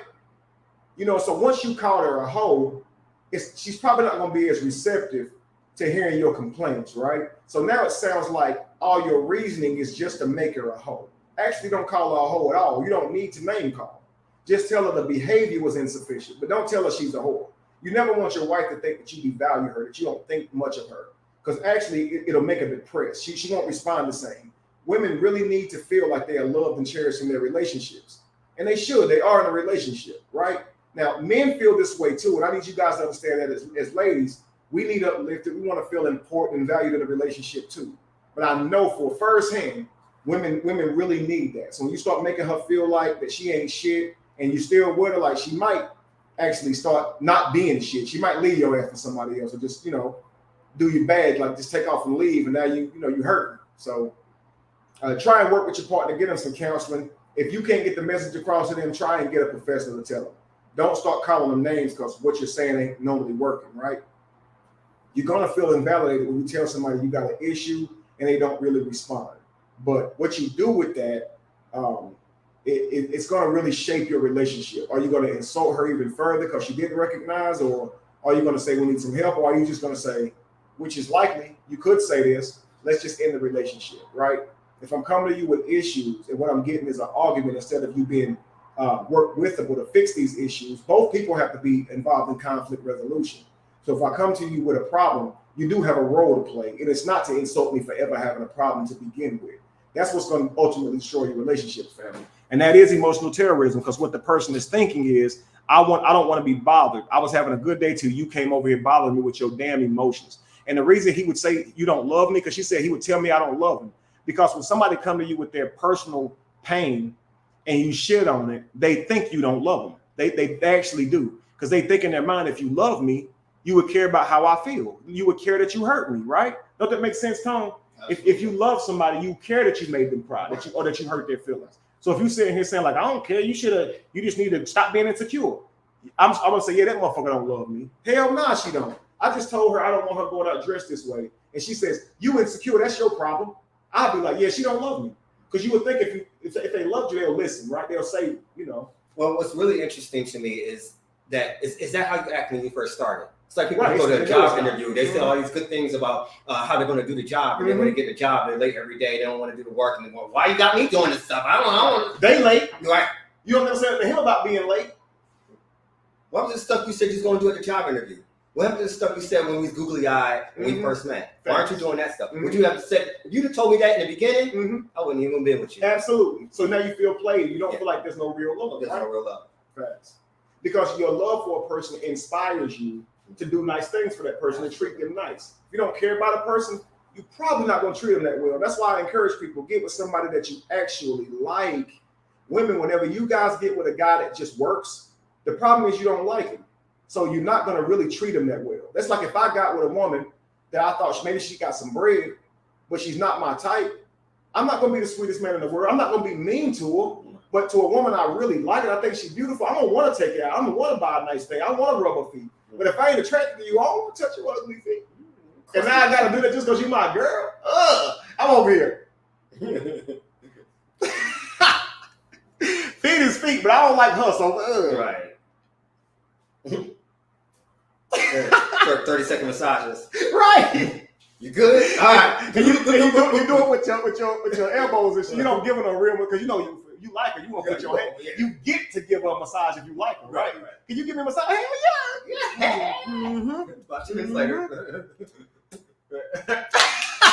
Yeah, but you not like a you go people's elbow. Yeah, you rubbing it. You getting the tools and shit, the little rolling thing. Right. Put some stones on her back. I'll be back after that. Let that marinate. Oh, that's fun. Let's go. again talk about this, but I will say that there have been times where Keke Palmer spoke about certain things that have happened to her in her life. She's not speaking out directly here, and people didn't believe her. They laughed her out. So there's a different conversation right now just about Keke Palmer and the fact that, I mean, I think that if these photos hadn't been attached to the restraining order, there would be maybe some pushback on what's happening here. And the pushback is already happening from Darius's family. His brother is going back and forth online with Keke Palmer's mom right now, who also had to speak out on behalf of her daughter. Let's take a listen. Look, I've never done anything like this. I've been in this business for 22 years. I've seen a lot of stuff, but I can't help myself. For Sharonis Jackson to post on his Twitter the ridiculous stuff that he's posted when he knew his brother was abusive. I went to Sharonis over a year ago and told him that his brother was abusive to my daughter. And that's not always true, but that's what they said about my brother. They said that Kevin knew my brother that his brother was abusive. No, because you ain't never told me that. Ain't nobody ever told me that. And I know my brother personally. I know he's not abusive. And if you had it, just show the proof. Stop trying to lie and say I knew. That's what I knew. You was lying. Because you said I knew. And as soon as you said I knew and you told me, I know you were damn lie because I know you ain't tell me that. You should have never did that. I was halfway wondering about the shit, but when you said I knew you was a damn liar. That's why people shouldn't go around lying on people, because now you lost them. I was almost maybe it could have happened, but I'm just trying to go off of my brother's reputation. But when you said, Kevin, you knew about him abusing me because I told you. Now you know you just fucking lost me, right? Because you know you ain't never told me no shit like that. Right, like. All right, let's go. he said, well, I used to be like that too. What? She said her brother said, she told the brother, he's very abusive, physically abusive to my daughter. And he said the brother said, yeah, I used to be like that too. Why are you trying to smear the brother just because he said that he didn't think he hit her? That's all he said. He didn't say, yeah, that's wrong. He said, yeah, I used to be like that too. He outgoing. Yeah, no Tell her cheating. Tell her leave him alone. Breathe. Right. So now he's posting on Twitter like he's this special guy. When we know he posting on Twitter like he a special guy. All he said was my brother didn't hit her. That's all I said. And they said I was trying to be somebody's special. He think he all that. I just said he didn't do it. That's how it happens, man. So now it's like he think he's some special guy. All the man did is say my brother didn't hit this woman. And now you gotta come for him. You can't just say, yes, he did. Done. You gotta say, no, you gay, you a dog, you an asshole, and you ain't shit. And Laura London don't even like your ass. That's what she said about him earlier. She started naming other actors. So Laura London told you that? Keke Palmer's mama? No. Okay. It's everything. Yeah, you doing more than eating hors d'oeuvres at these fucking celebrity parties. You going around getting the scoop, ain't you? Like, why would Laura London tell her that? You don't like Darius' brother, Come on, man. He's the biggest boy in Hollywood. He's disrespectful to women. You should have said, fuck Lauren London. Oh, like how you.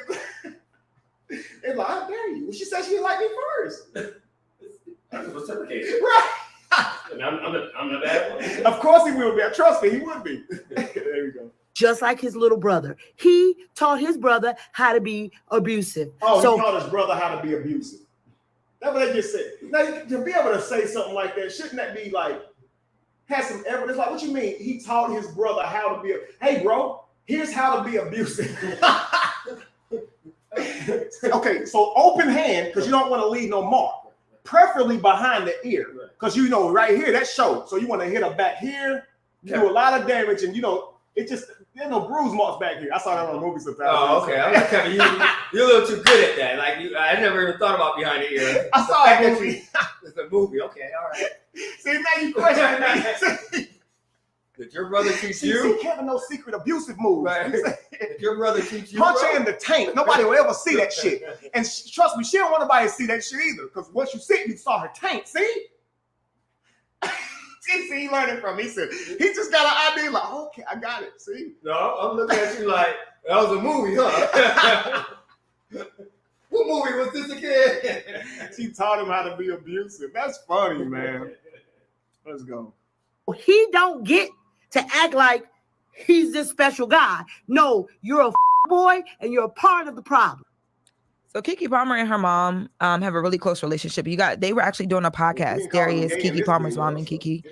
So, but we don't. I say that to say it makes sense. I mean, of course, it's her daughter that she would speak out, but she's normally out the way. Like I don't recall the time ever hearing from Miss Miss Mama Palmer. means business. When Mama call you F-boy, that means it's some serious stuff. And also, too, contrary to popular belief, it does not matter. When your mama call you an F-boy, it means it's some serious stuff. So like she has a right, so it just means it's serious. She call it. It's just wrong. Those words are not needed to fix the situation. So really, you shouldn't be handling the situation. You just ill-equipped to handle the situation. Because if that's how y'all settle situations about name calling and insulting and talking about people's mamas, you're never gonna get nothing mediated. You're just not. You're just building animosity and anger and more contention between the whole family. Because now you talk about his damn mom and his brother and his sister and his daughter. Like, come on, man, that's crazy. It is, man. The court of public opinion thinks in situations like this. So imagine like some man hit my daughter, right? Hope it never happened. But imagine me talking about his mama, his brother, his sisters. Why am I doing all that? What's the point of talking about his family? You want to know? Yeah, I would like to hear it. Yeah. Okay. You want to talk about his family so that he can get so angry that he makes a mistake, so that if he approaches you, he's already off his rocker. He's off his game. So now you can whoop his ass. Right. See, you want to provoke him. Because you know that's not going to settle anything. No. It's a provocation. So the person that's saying that is not trying to fix anything. No. So that's what y'all need to learn. When somebody talk to you like that, their goal is not to fix anything. No.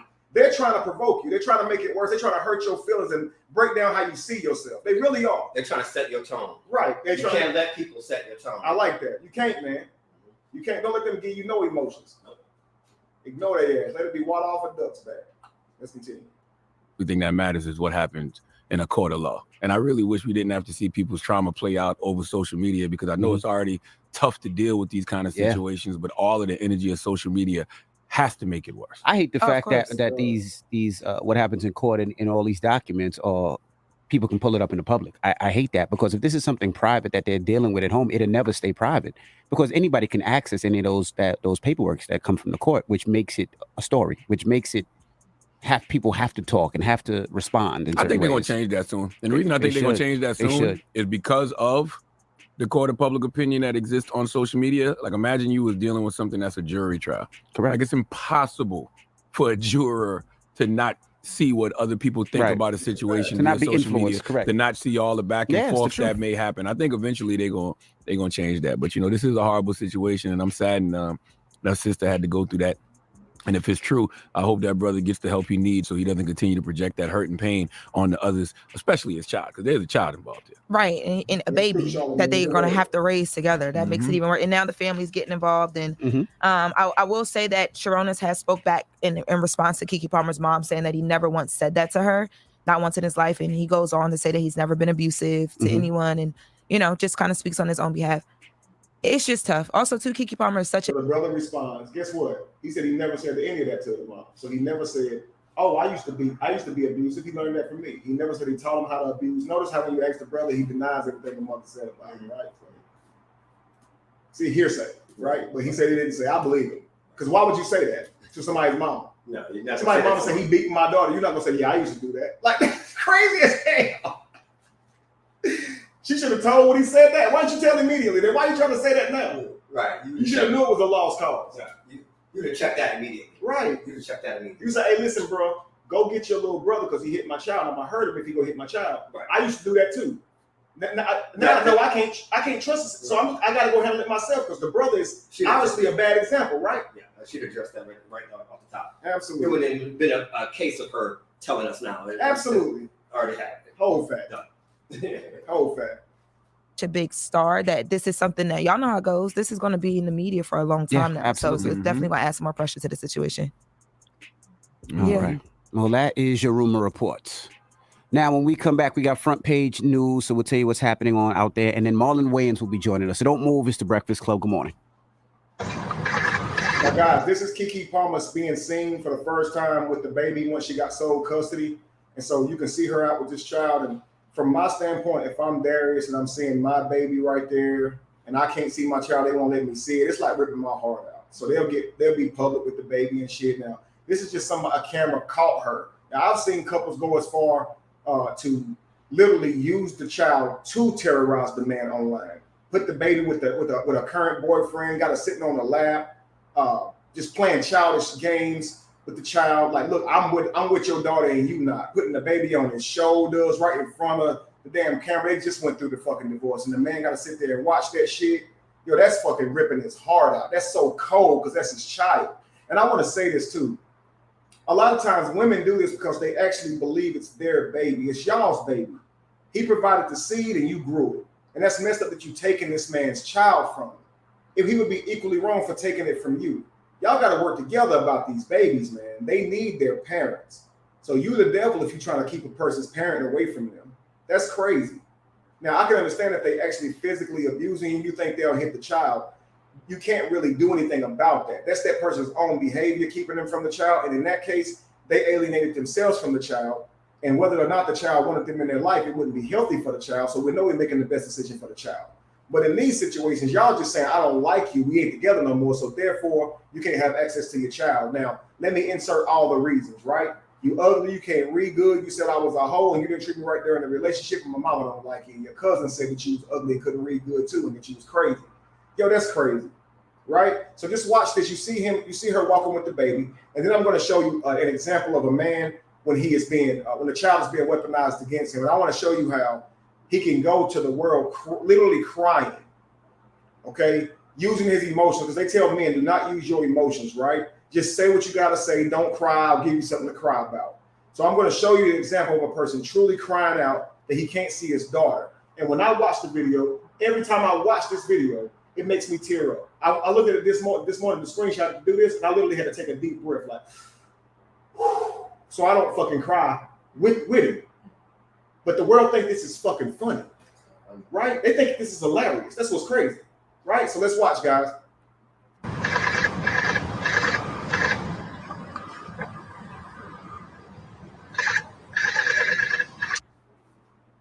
I'm at 30. Watch this scene. I don't know if you've seen this. I'm sure you have, though.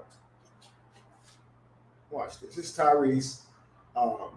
He got to pay $15,000 a month in child support, and they still won't let him see his baby, right? And he takes his social media to try to say, yo, what more you want from me? I want to see my child. Yeah. Man, watch this shit, bro. This shit is so sad. $13,000 a month. What more do you want from me? Oh my God. Oh my God. Oh my God. My Shayla. My Shayla. And ain't nobody showing up for me. I got all these millionaire friends. I got billionaire friends. Can't nobody do nothing for you and you all alone. That's why you got to pick the right woman, bro. Because here you are sitting here crying like a baby and still nobody fucking cares, bro. And that's sad as hell.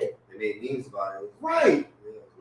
Man, let him see his baby. Stop playing. That's man, if that's a woman sitting here saying, yo, calling her baby's name, but let me see my child. Ain't nobody mocking this shit. Yeah. But that just shows you men, man, we're not valued in this world, bro. That's sad, bro. And that should show you that men love their kids. But look what they'll do to you. Damn, and the more you love them, the more they do this. And that's why some men would be like, man, fuck them kids. Because they tired of their emotions being played with behind the kids. They tired of loving a child so much and somebody can hurt them that badly by simply not letting them see them. So they'll just be like, in order for me to get my strength back, I got to just walk away from it all. Right, because you weaponize the child. Right. Damn, you know it hurt his feelings. You say he gonna do this shit. Like he said, I got millionaire friends. Ain't nobody can do nothing. You damn right. You see what I'm saying? If a woman's in the house with her man and he's hitting her, she recognizes that nobody can help her. She's completely unsafe. This is the equal feeling. So she don't want you to use your physicality to control her and dominate her. We don't want her to use the system. So we're like, yo, don't do that. I never hit you. I'll never hurt you. Please don't do me like that. They'll do that shit anyway. They'll do it before the baby born if they can. Right. I'd rather be hit than you take my baby. That's just a fact. I'd rather you hit me than take my child from me, bro. But look at this shit. It's crazy, man. He crying his damn heart out. I've been there for you. Why nobody's there for me? Oh, that shit fucked up, bro. So Keke Palmer. Like you see what I'm saying? Like, I've been there for you. How come nobody there for me? I can feel his pain. Mm-hmm. Now watch this scene, y'all. So this is the lady who said Usher was gay, right? She said Usher bi anyway. Like that's what Keke mama said. Mm-hmm. So now here's her rebuttal to saying Usher gay. Because of course they're gonna try to get Usher out of her and shit, right? Mm-hmm. Let's go. Summer's mom is coming to clarify her Usher comments. By now, most of us have heard the leaked audio that Darius thought would work in his favor. Anyway, she says, the lie I told about Usher was to get Darius to stop my daughter on account of his jealousy. So I said he didn't like women for her safety. Everything else I meant with my chest and didn't expect anyone to hear it because recording me is illegal. So she said it for her safety. You told Darius that Usher's gay for Keke's safety. Yeah. So at the expense of Usher, you ruined his reputation. So how about be nice to Darius? How about just don't talk about his mama and call her an immigrant bitch? How about don't call his daughter a bitch if you want to protect Keke? Why are you saying Usher gay to protect Keke? You said a million things that could have got your daughter hurt, but you was trying to protect her when you talk shit about Usher. Like, he gay. Y'all don't understand the game. He bi. Like, well, to me, now you lost credibility. Right. You know what I'm saying? Mm-hmm. Because now you reach for straws and take anybody down just to get your point across. Right. Even if it's not true. And then you'll come back and say, oh, my bad. That's, now your credibility is not there. Absolutely. Absolutely. Yeah, I went to see my son, get my son, and to protect Keke, you brought up Usher. I didn't ask you about him. None of that makes no damn sense. You meant what you said about Usher. Stop capping. Let's go. I guess he is okay with jail, but I knew that when he put his look, I don't think men should, I don't like when that happens, right? People calling men gay, especially if they're not, right? Mm-hmm. But I feel like Usher set himself up for this. Mm-hmm. Because when Keke Palmer and him did the concert, he continued to fan the flames and do little videos with Keke and laugh and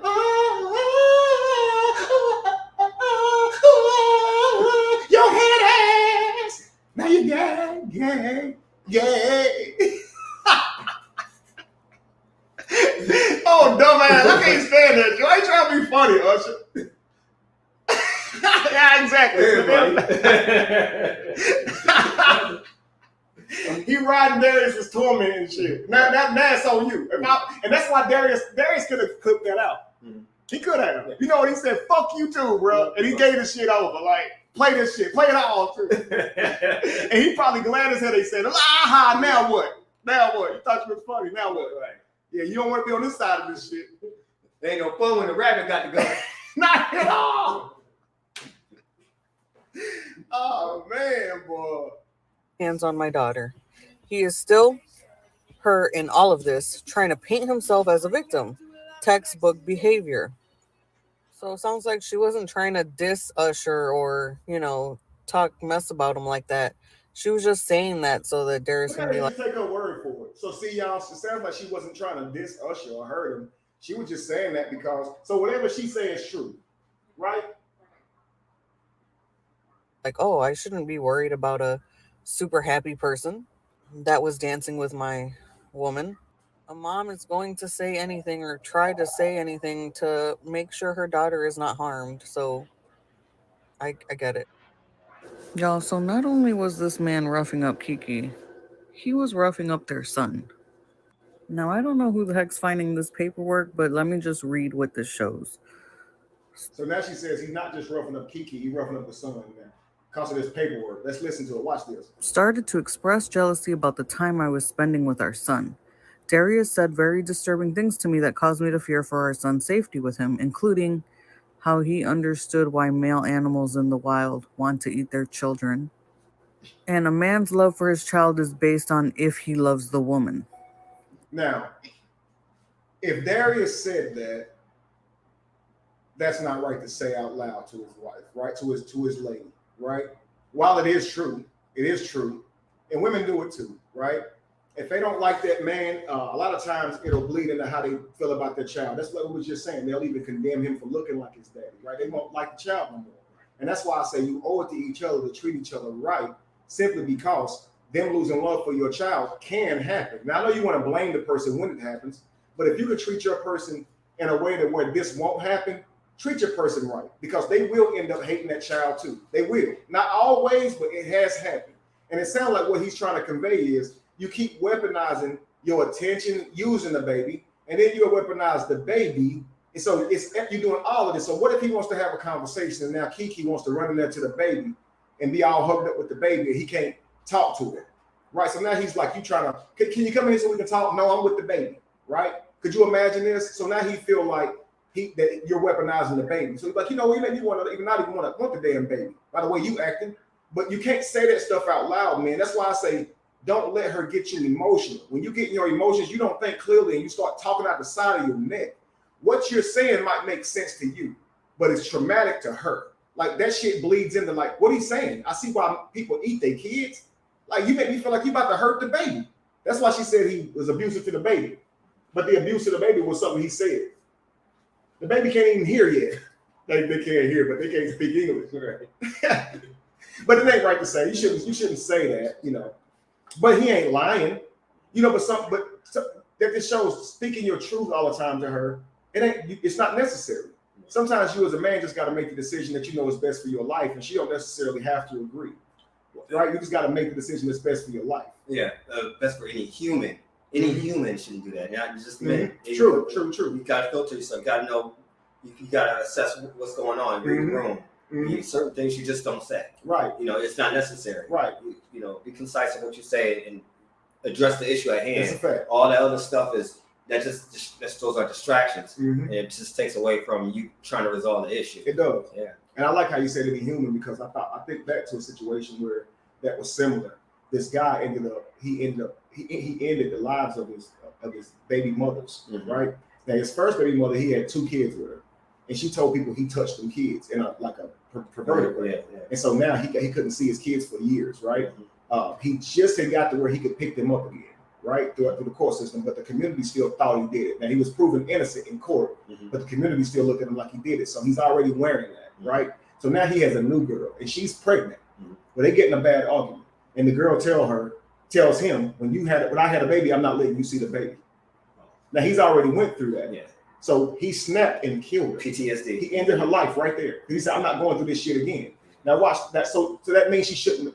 Even if she planned to keep the baby from him, what if he did something that was so egregious that she felt that way? Why you tell him? Just do it. Right. Don't tell him that, because that's he got to read the room. Yeah, right. So then what he did is he went back to his baby mama's house because he had with his kids, and he was dropping them back off, and he said, "Now I'm here, and since I already ended her life, I know I'm going to jail. I'm gonna go ahead and end hers because of what she did to me behind my kids already, and the whole community still looking at me like I'm a rapist and shit." Right. So he was like, as soon as she comes to the door, I'm gonna end her life, then I'm ending mine because I'm not going to jail. Right. And he said, I'm letting y'all know right now, stop playing with people. Leave people alone. Stop ruining their reputation. Stop, because you don't know what they might do. Right. At that moment, she comes to the door and she saw him. She tried to turn around and take off running. He was like, nope, today is your day. And he went in there and did that shit. I thought it was a skit. No, it was very real. Wow. Now, my video was saying, here we are all to talk about he wrong for that. And he is. Right. He shouldn't have did that. So, but the damage is done. They gone. They don't come. These people don't come back because we say it's wrong. So the truth is, leave people alone. Even though they shouldn't be dead, he shouldn't have killed them. Leave people alone because they might kill you. They might, because you don't know what they'll do. They could be crazy. Yeah, you got to read the room. You right. Pay attention. So if you keep saying the abuse is the problem, but the provocateur is not, that's a backwards ass world. So you got to stop provoking people, man. I watched Tom and Jerry where there's the cat and Spike. Okay, they got the line where he stops. Yeah. So he knows Spike can't make it over the line, and he's standing right there at that boundary where he knows Spike can't make it to. And Spike barking, he hit this nigga in the head with pipes. Right. Got him biting pipes, his teeth falling out, hitting him with pies and shit. Right. So Spike recognized it, right? He erased the damn line. He draw that shit like 5 feet closer. Yeah. Here come Tom walking over with that newspaper again. Wallop! Spike all over that motherfucker. Right. Tom is done for it. Game's over. Credits roll. Now you don't want to be here, right? Right. Should have left him alone. See what I'm saying? Right. Dang, now you got your. Now don't you got poke the bear. Right. Now you over there butt ass naked and Spike got your fur in his hand. Right. Because Tom and Jerry had to come all the way out of his damn skin just to get away. Yeah. They started making Tom and Jerry where they wouldn't even fight anymore. You saw that? Right. Who want to watch that? That was a cat and mouse, and then I acting like cat and mouse. Next thing you know, No, I better not say that on live. I'm gonna say they're gonna make one of them. They're gender friendly and all. Exactly. So I ain't watching. Tom and Jerry need to fight. That's right. This is why we watch. Hit each other with pots and pans. I want to see grandma with the damn broom. I want to see it all. I never see her face. Yeah, you never see her face. No. I thought you remember Jerry's cousin? No. The little strong rat. Oh yeah. I thought that was Mighty Mouse. I thought the mom was Aunt Jemima. I saw that the syrup bottle. I was like, that must be Aunt Jemima right there. Mm-hmm. You know. That's funny, man. I had a line one time where I said I can't bear her talking, Teddy Ruxpin, but I'll beat the pussy up, Jerry cousin. Yeah, because Jerry cousin. I'm all right. I'm glad you ain't getting to rapping too deep. Yeah, that's a bar though. That's a bar. Because you don't like it because you don't want to hear her talk, so you can't bear her talking. Yeah, Teddy Ruxpin. That's a bar. That's but I'll beat that pussy up, Jerry cousin. That's a bar. You know that's a bar. That's like a. That's called a punchline. That's called. It's not a. It's a broomstick. You snap. Right. He snapped. Down the broomstick. Let's continue, guys. Given Darius' uncontrolled violent outbursts in the past, whenever he became jealous, I became seriously concerned he would hurt our son, even if it was just to hurt me. Darius has also gotten into the appalling habit of, when he is angry at me, saying disgusting things to our son. Darius would be holding our 8-month-old son and saying to him, I don't know where the rest of that is, but here's. So he said he would insult the son when he was mad at her. That's crazy, but it left off where it would say what he said to the son. I would like to know what he said, but I think he said too that he hit her in the head while she was holding the son. It's very abusive, period. But it somehow makes it worse when you're holding the baby. It's already bad as it can get, but when she's holding the baby, it's even worse. So if that's true, that's wrong. But we're just looking at words here. Let's continue. Another incident on September. Mind you, none of these things were mentioned during the conversation when he went to go get his son. So you would think you called me a Jezebel. You said I was a whore. You would think like you insulted our son. You hit me while I was holding him. No, you said that you wanted to eat the son. You can see why animals eat their young. You said that. You the one said that you don't love him because how I treat you. That you think you would have said all of that stuff because that's relevant. That's relevant to actually why you would want him to get him. But him calling you a hoe because he was mad at how you was dressing or whatever the case may be, that's not relevant. Like you calling him a dog because he cheated on you is irrelevant to you seeing your son, lady. You still get to see your son even if you call his ass a dog. Right. Let's continue. September 26, 2023, I was concerned for Leo's safety after Darius became very frustrated with him when Leo was crying while Darius changed his diaper. Darius started getting rough with Leo physically, and I stepped in to make sure Darius would not hurt him. Darius was angry, and it almost became a tug of war with Leo. Darius finally let go, and Leo was not harmed, but I was holding Leo, trying to comfort him and finish changing his diaper. Darius hit me in the head before storming out of the room. What kind of... I'm making this request for protective orders without providing notice to Darius. I am afraid for my safety and the safety of our child, given Darius' erratic, unpredictable, and abusive behavior, including entering my house without my knowledge or permission and physically accosting me. I am fearful of what retaliatory action. You can't enter somebody's house, even if you think they're in there doing something. Now, women have broken into guys' windows because they think they're in there cheating. It's still a violation of somebody's property.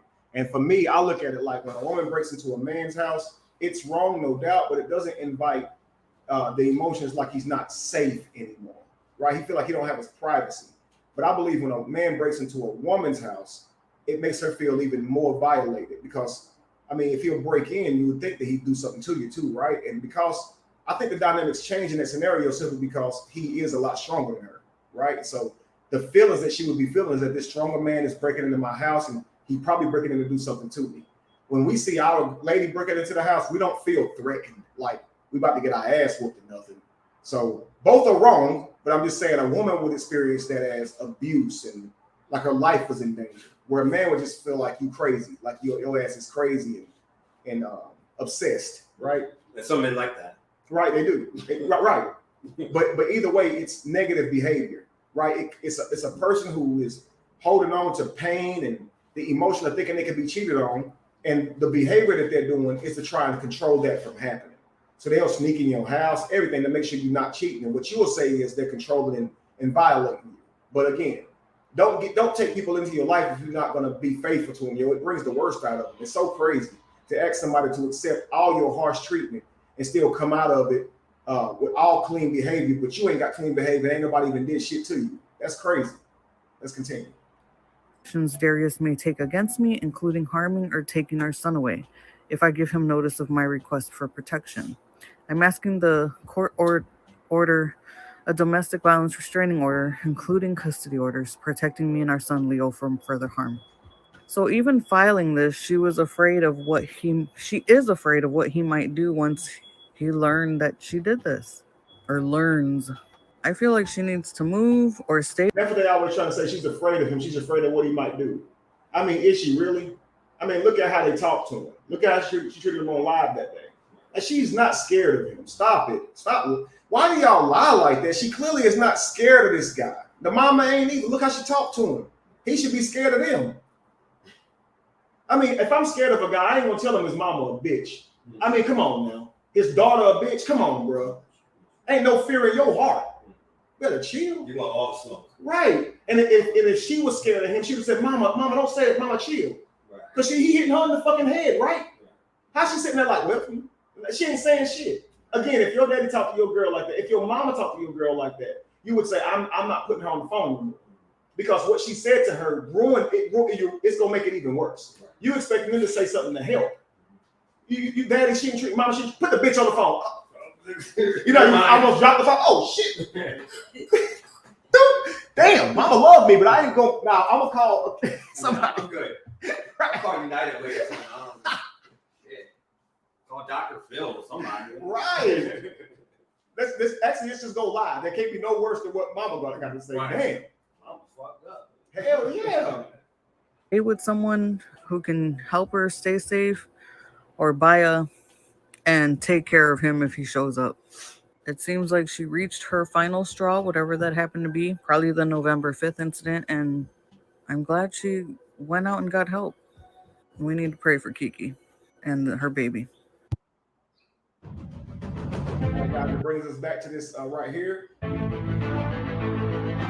at home, and he's wanting to go through the phone. Maybe he feels like she's been doing something. Again, he thinks she's a Jezebel. He thinks all this, and he don't want to be. I'll just look at it something as simple as cheating. But if they saying stuff like, I'm gonna pay somebody to come do something wrong to you, he might want to see if it's a hit in the damn phone. Who knows?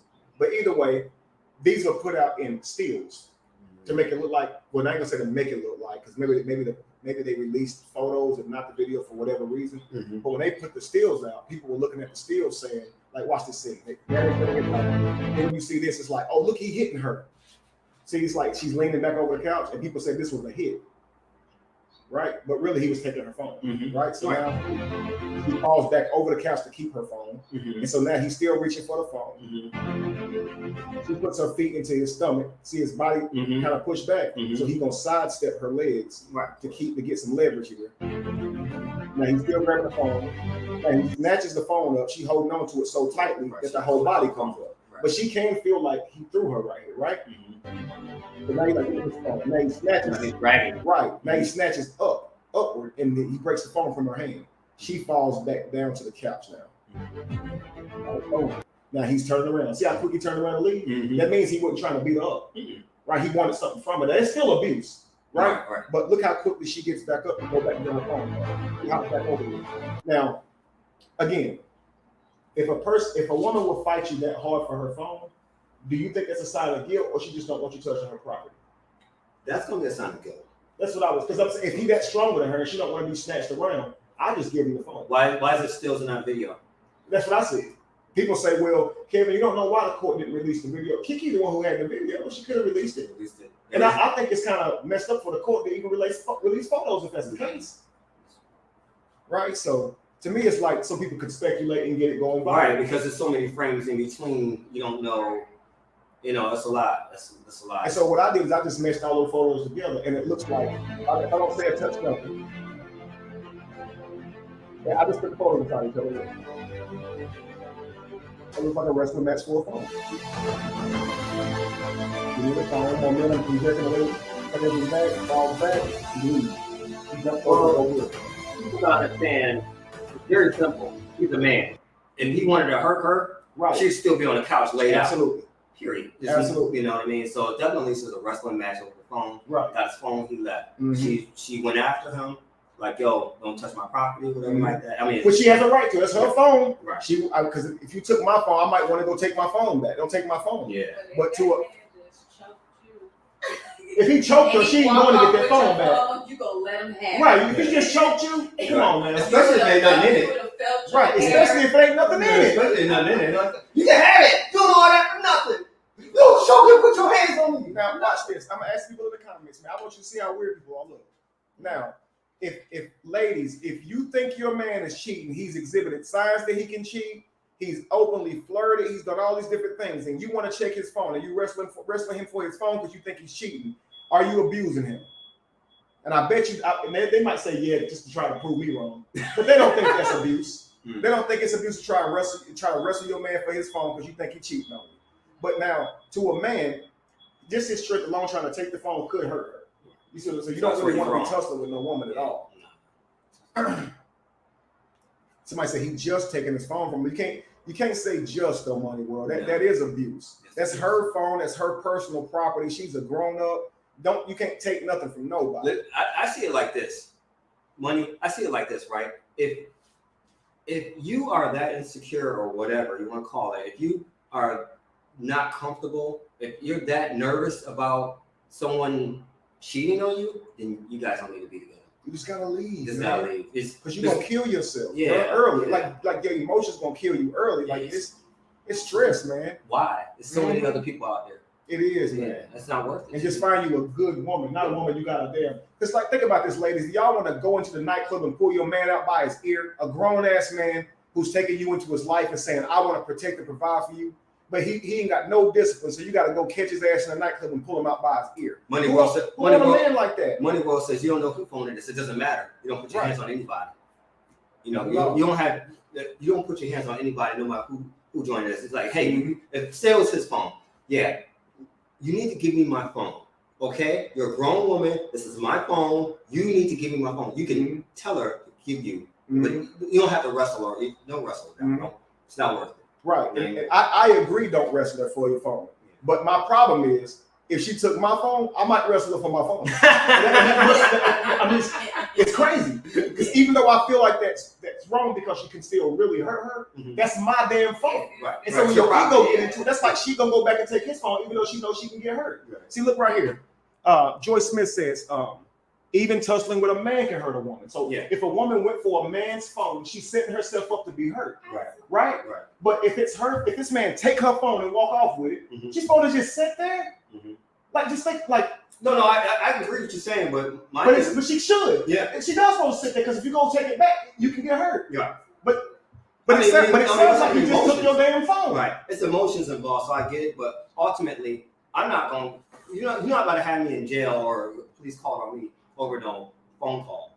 You know what I'm saying? Over no text message or whatever what you're searching for. You can keep the phone. It's fine. I can buy another phone. That's a fact. If it's your perception that you have been thrown over the couch and you have been choked, if that's what you feel like happened between you and this man, right? Number one, you just felt that strength on you, right? And that'll slow you down. That'll Shut it down. That'll put the fear of God in you off the top, right? Because it's like you may get a little bold, you may get a little cocky, but when a man actually puts their strength on you, and he's not thinking about restraint, you will feel just a tad of what he's capable of, and that will scare the mess out of you. Right. You see what I'm saying? So it's like if you've been tossed over a couch, and in your mind, this man choked like a rat dog, like he way next to he nothing. took your air from you, and you literally had to fight to breathe. Right. That alone change your whole perspective. He could graze her naked and hurt her damn throat and shit. So is that what she's saying? She's saying that he choked her and threw her over the couch? Well, she's saying that in the tussle, he might have hit her throat. So she said he did choke me, but we don't see a choke. But again, like why they tussle? That's why see, that's why he shouldn't even bother. Exactly. Don't touch it. Don't touch it because it's not speculation. Nah. But her review from as far as her account of what happened, he threw me over the couch, he choked me. Yeah. If that's honestly what you think, why you going back? There's no reason why you should have ran after. So it's like pick and choose your battles, right? Especially if there's nothing in the phone. Is it worth getting choked again? Right. Just go to the phone and you'll see I'm innocent. And now, you the bad guy because you did all that to me and I was innocent. Right. But if it's something in there, I'll go risk a fucking fight. Because think about this. What are you going to do if he actually see I'm cheating? He did all that to get the phone. So now I would go wrestling for the phone simply because I'm scared of what he might find when he see it. And hopefully when I can get it back, I'm throwing that shit out your 18th story window. So he can't take it back. That phone gone forever. It's gone to November. Right. Let's say you did do something. Like I feel like as a woman, if you are fearful of this man and he has made you feel fear, that wouldn't even be my reaction. It's like, oh my God, he's gonna see what I've done. I'm gonna let you have the phone, hope you leave. I'm gonna lock you out. I'm looking for my stuff to get the heck out of here because you will be back. Right. I'm not coming to get my phone. No. Keep the phone. Do what you want to do. I mean, she's a whole celebrity. She can afford another phone. Yeah, hopefully the phone. Hopefully the phone's locked long enough so I can get it back. All I know is from here on out, I'm only going to cheat using Inspector Gadget levels. Right. You know, it's This message was just self-destructive in 5 seconds. Yeah, man. That's why they got vanish mode on Instagram. Look, Keke, use vanish mode. Pull up, turn to dark, say whatever you want, pull it back down, boom, it's gone. Keke, was you fucking with Drake? Because he do got a song like Keke, do you love me? Don't do that. No, she fucking with Usher. Why not Drake? I mean, well, Darius, disregard that. Darius. Yeah. Cut that part. Sorry. We're focused. He gonna send up a picture of Drake now. Right. Be on that ass for an hour, right? All right, let's go. So look, something you said though, Tom. Come back, look. All right, so watch this. Imagine this conversation right here. They holding the phone, right? Watch this. Like, okay, let's see here. Okay, watch this. Who you texting? Who you texting just now? Why you put your phone on when I walk into the room? Nobody. You gonna give me this phone, Martin Lawrence for us, right? You gonna give me? You gonna come up off this damn? Give me, damn, you strong them up, damn, you strong. Give me the damn phone, right? You can understand, yeah, right? Okay, now watch this. That's abuse because it's her phone. Like, watch this. Why you got my phone? I ain't say you could touch my phone. Why you got it? Because I'm going through it to look and see if you messing with any bitches. Right. Look, stop going through my fucking phone. You don't treat me right as it is. Stop going through my damn phone, right? I ain't giving you nothing back. Not till I see what's in it. Look. Oh, you gonna give me my motherfucking phone? That change everything in your life. It's his phone. Give him his phone, and you won't be getting through my fucking apartment. It's not his apartment. Every time I say that one friend, I thought he was suplexing her. Right. That's when people saw that scene and said he threw her over the couch. Yeah. You know what I mean? So we got to see a frame in between. It looks like he was. Yeah. WWF. Now look, if he did that, he's horrible. But she tough. Let's be real. Right. If right. she got back up, oh, you gonna give me my phone after a DDT? Right. That ain't that's what it was. A DDT, you know? Boom. He's strong. He could be on WWE. People's elbow type. No, man. I mean, it's just 7 shots, so we know it's more that went on. But from what we can see, if there was a physical hit, we would have been looking at that photo. Yeah. So the reason it wasn't put out to me that it was not just, but that the altercation was over a phone and strictly the phone. His intent wasn't to harm her. The reason the video wasn't put out is because we wouldn't be speculating no more. I think they need us to think it was abuse, and that's why a lot of times women will do that. They'll come out and be extra vague so you can think it's the worst. Right? So they'll be like, he abused me. That word, abused. You would think a person would go, he threw me up against the wall, he choked me, and it would be specific. That's what happened to my brother. She was just like, he abused me. It was like, yo, what did he do specifically? Say what he did. Tell me the whole story. You see what I'm saying? Because it's like, you can't just get out here and say somebody did a word. Now, think about it. You go tell your brother he abused me. Now he's going down the damn steps, going out the house to find the dude. And he didn't even ask you what happened. So now he's going to end somebody's life and get his life ended. Travis Rudolph. Him and this girl got in an altercation because she caught him cheating, right? She saw him cheating in his phone, read all the messages and knew he was fucking cheating, right? She gets mad at him and tries to hit him. She ends up leaving and told her brother that he hit her. He went and got two of his friends. They showed up at his house with guns to kill him. Travis came out there with a damn AK-47, lit it up like Christmas. Killed one of them, shot another one. And he was being tried for life.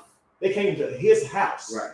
The reason they said that it could have been murder was because he left out the yard to shoot him. Yeah, he had. Because they got in the car. Come in first. Right, but they was at his yard. They beat him up. They jumped him at the yard. He ran back in the house to get his stuff. Oh, I remember that. And they Yeah, ran to the car. He ran out behind them. Yeah. And now, they're no longer a threat. Yeah. But like, who remembers law? Who gonna think about law like that?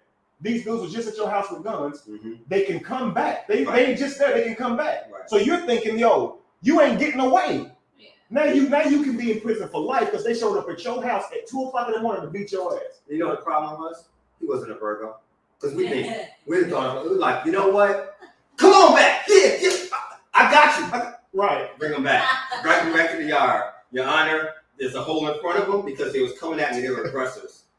Again. You said who would? Virgos would. Yeah, I would. I'd have been ready for him. Yeah.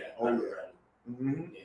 Anyway, point is, I think that she was also aggressive. I mean, they both were in the wrong, and I don't care whose phone it was. You shouldn't be putting your hands on each other at all. Just let it go. It's just a phone. You know, whatever evidence you think you have, then you go looking for something, you're gonna find it, and that's just that. So go have at it. Was not you found what you looking for? Well, I'm not about to put my hands on. Now, so let me ask you this. Let's say she has your phone. She won't give it back. Can you try to threaten her to get it back? I mean, look, if you don't give my phone. Okay, what kind of threat? Depends on the threat. If you don't give my phone, I'm going to call the police. Oh, well, see, I'll do that where I'll say. I'll whoop your ass. Because, I mean, I'll say something like, yo, if you don't give me my phone, I'm going to call the food stamp office and tell them that you started. You can take all your food. Take all your food. Yeah, I have your food stamps gone just like that. I know someone at DFAX. I know someone at the welfare office. Give me my phone, or you won't have no food by the end of this week. I think what you should do is just not even be serious with her.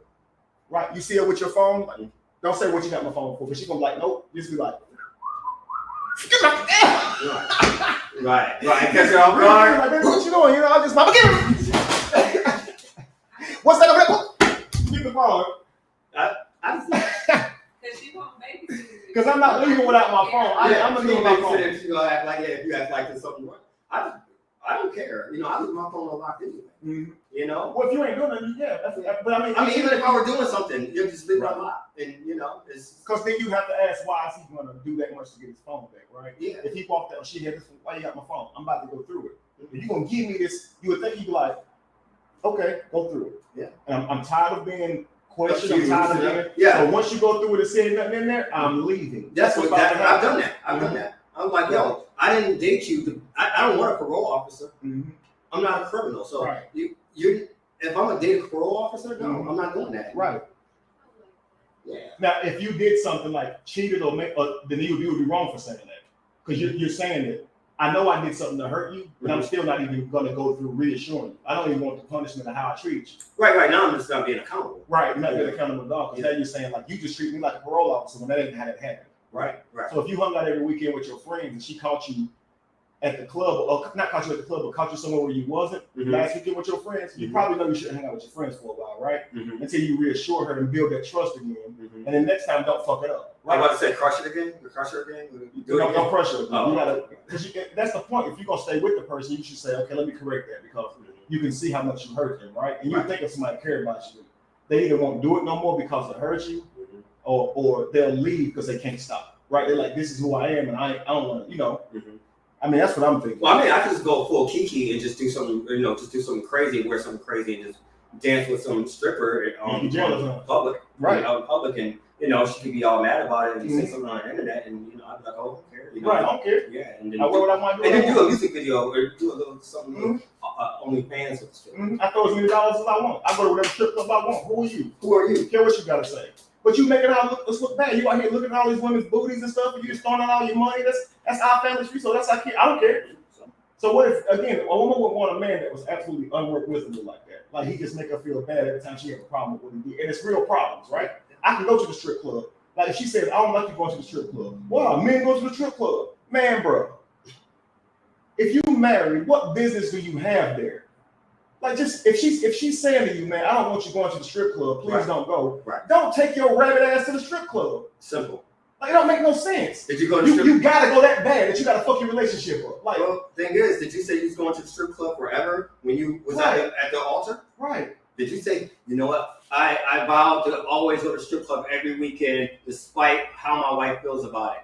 So help me God. No, you didn't do that. Right. Like all that's happening at these strip clubs is butt naked ass women who walking up to me and they want my money and they rubbing their ass on me. I just get horny enough to come back and sleep with you. Don't that mean that I ain't that attracted to you? Like you gotta go out here and do all that just to come back. Man, who wants a man like that?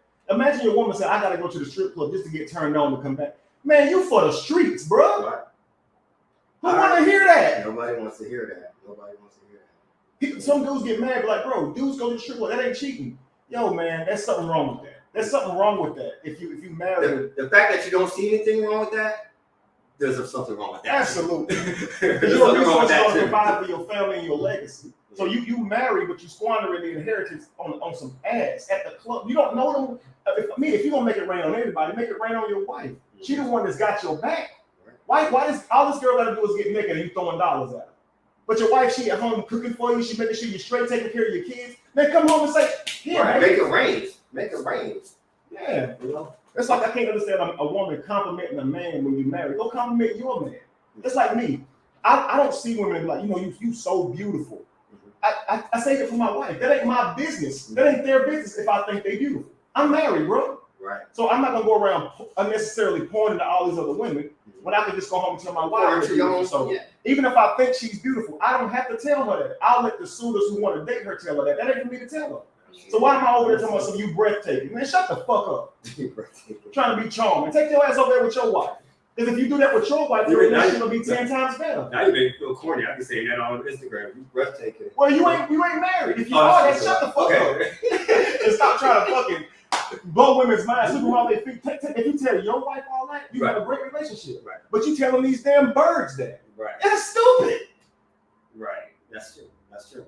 So crazy, man. Yeah, what they saying on the comments? Let's see. The point is, he broke in. Yeah, that's what she said. He broke in. We just see him in the home.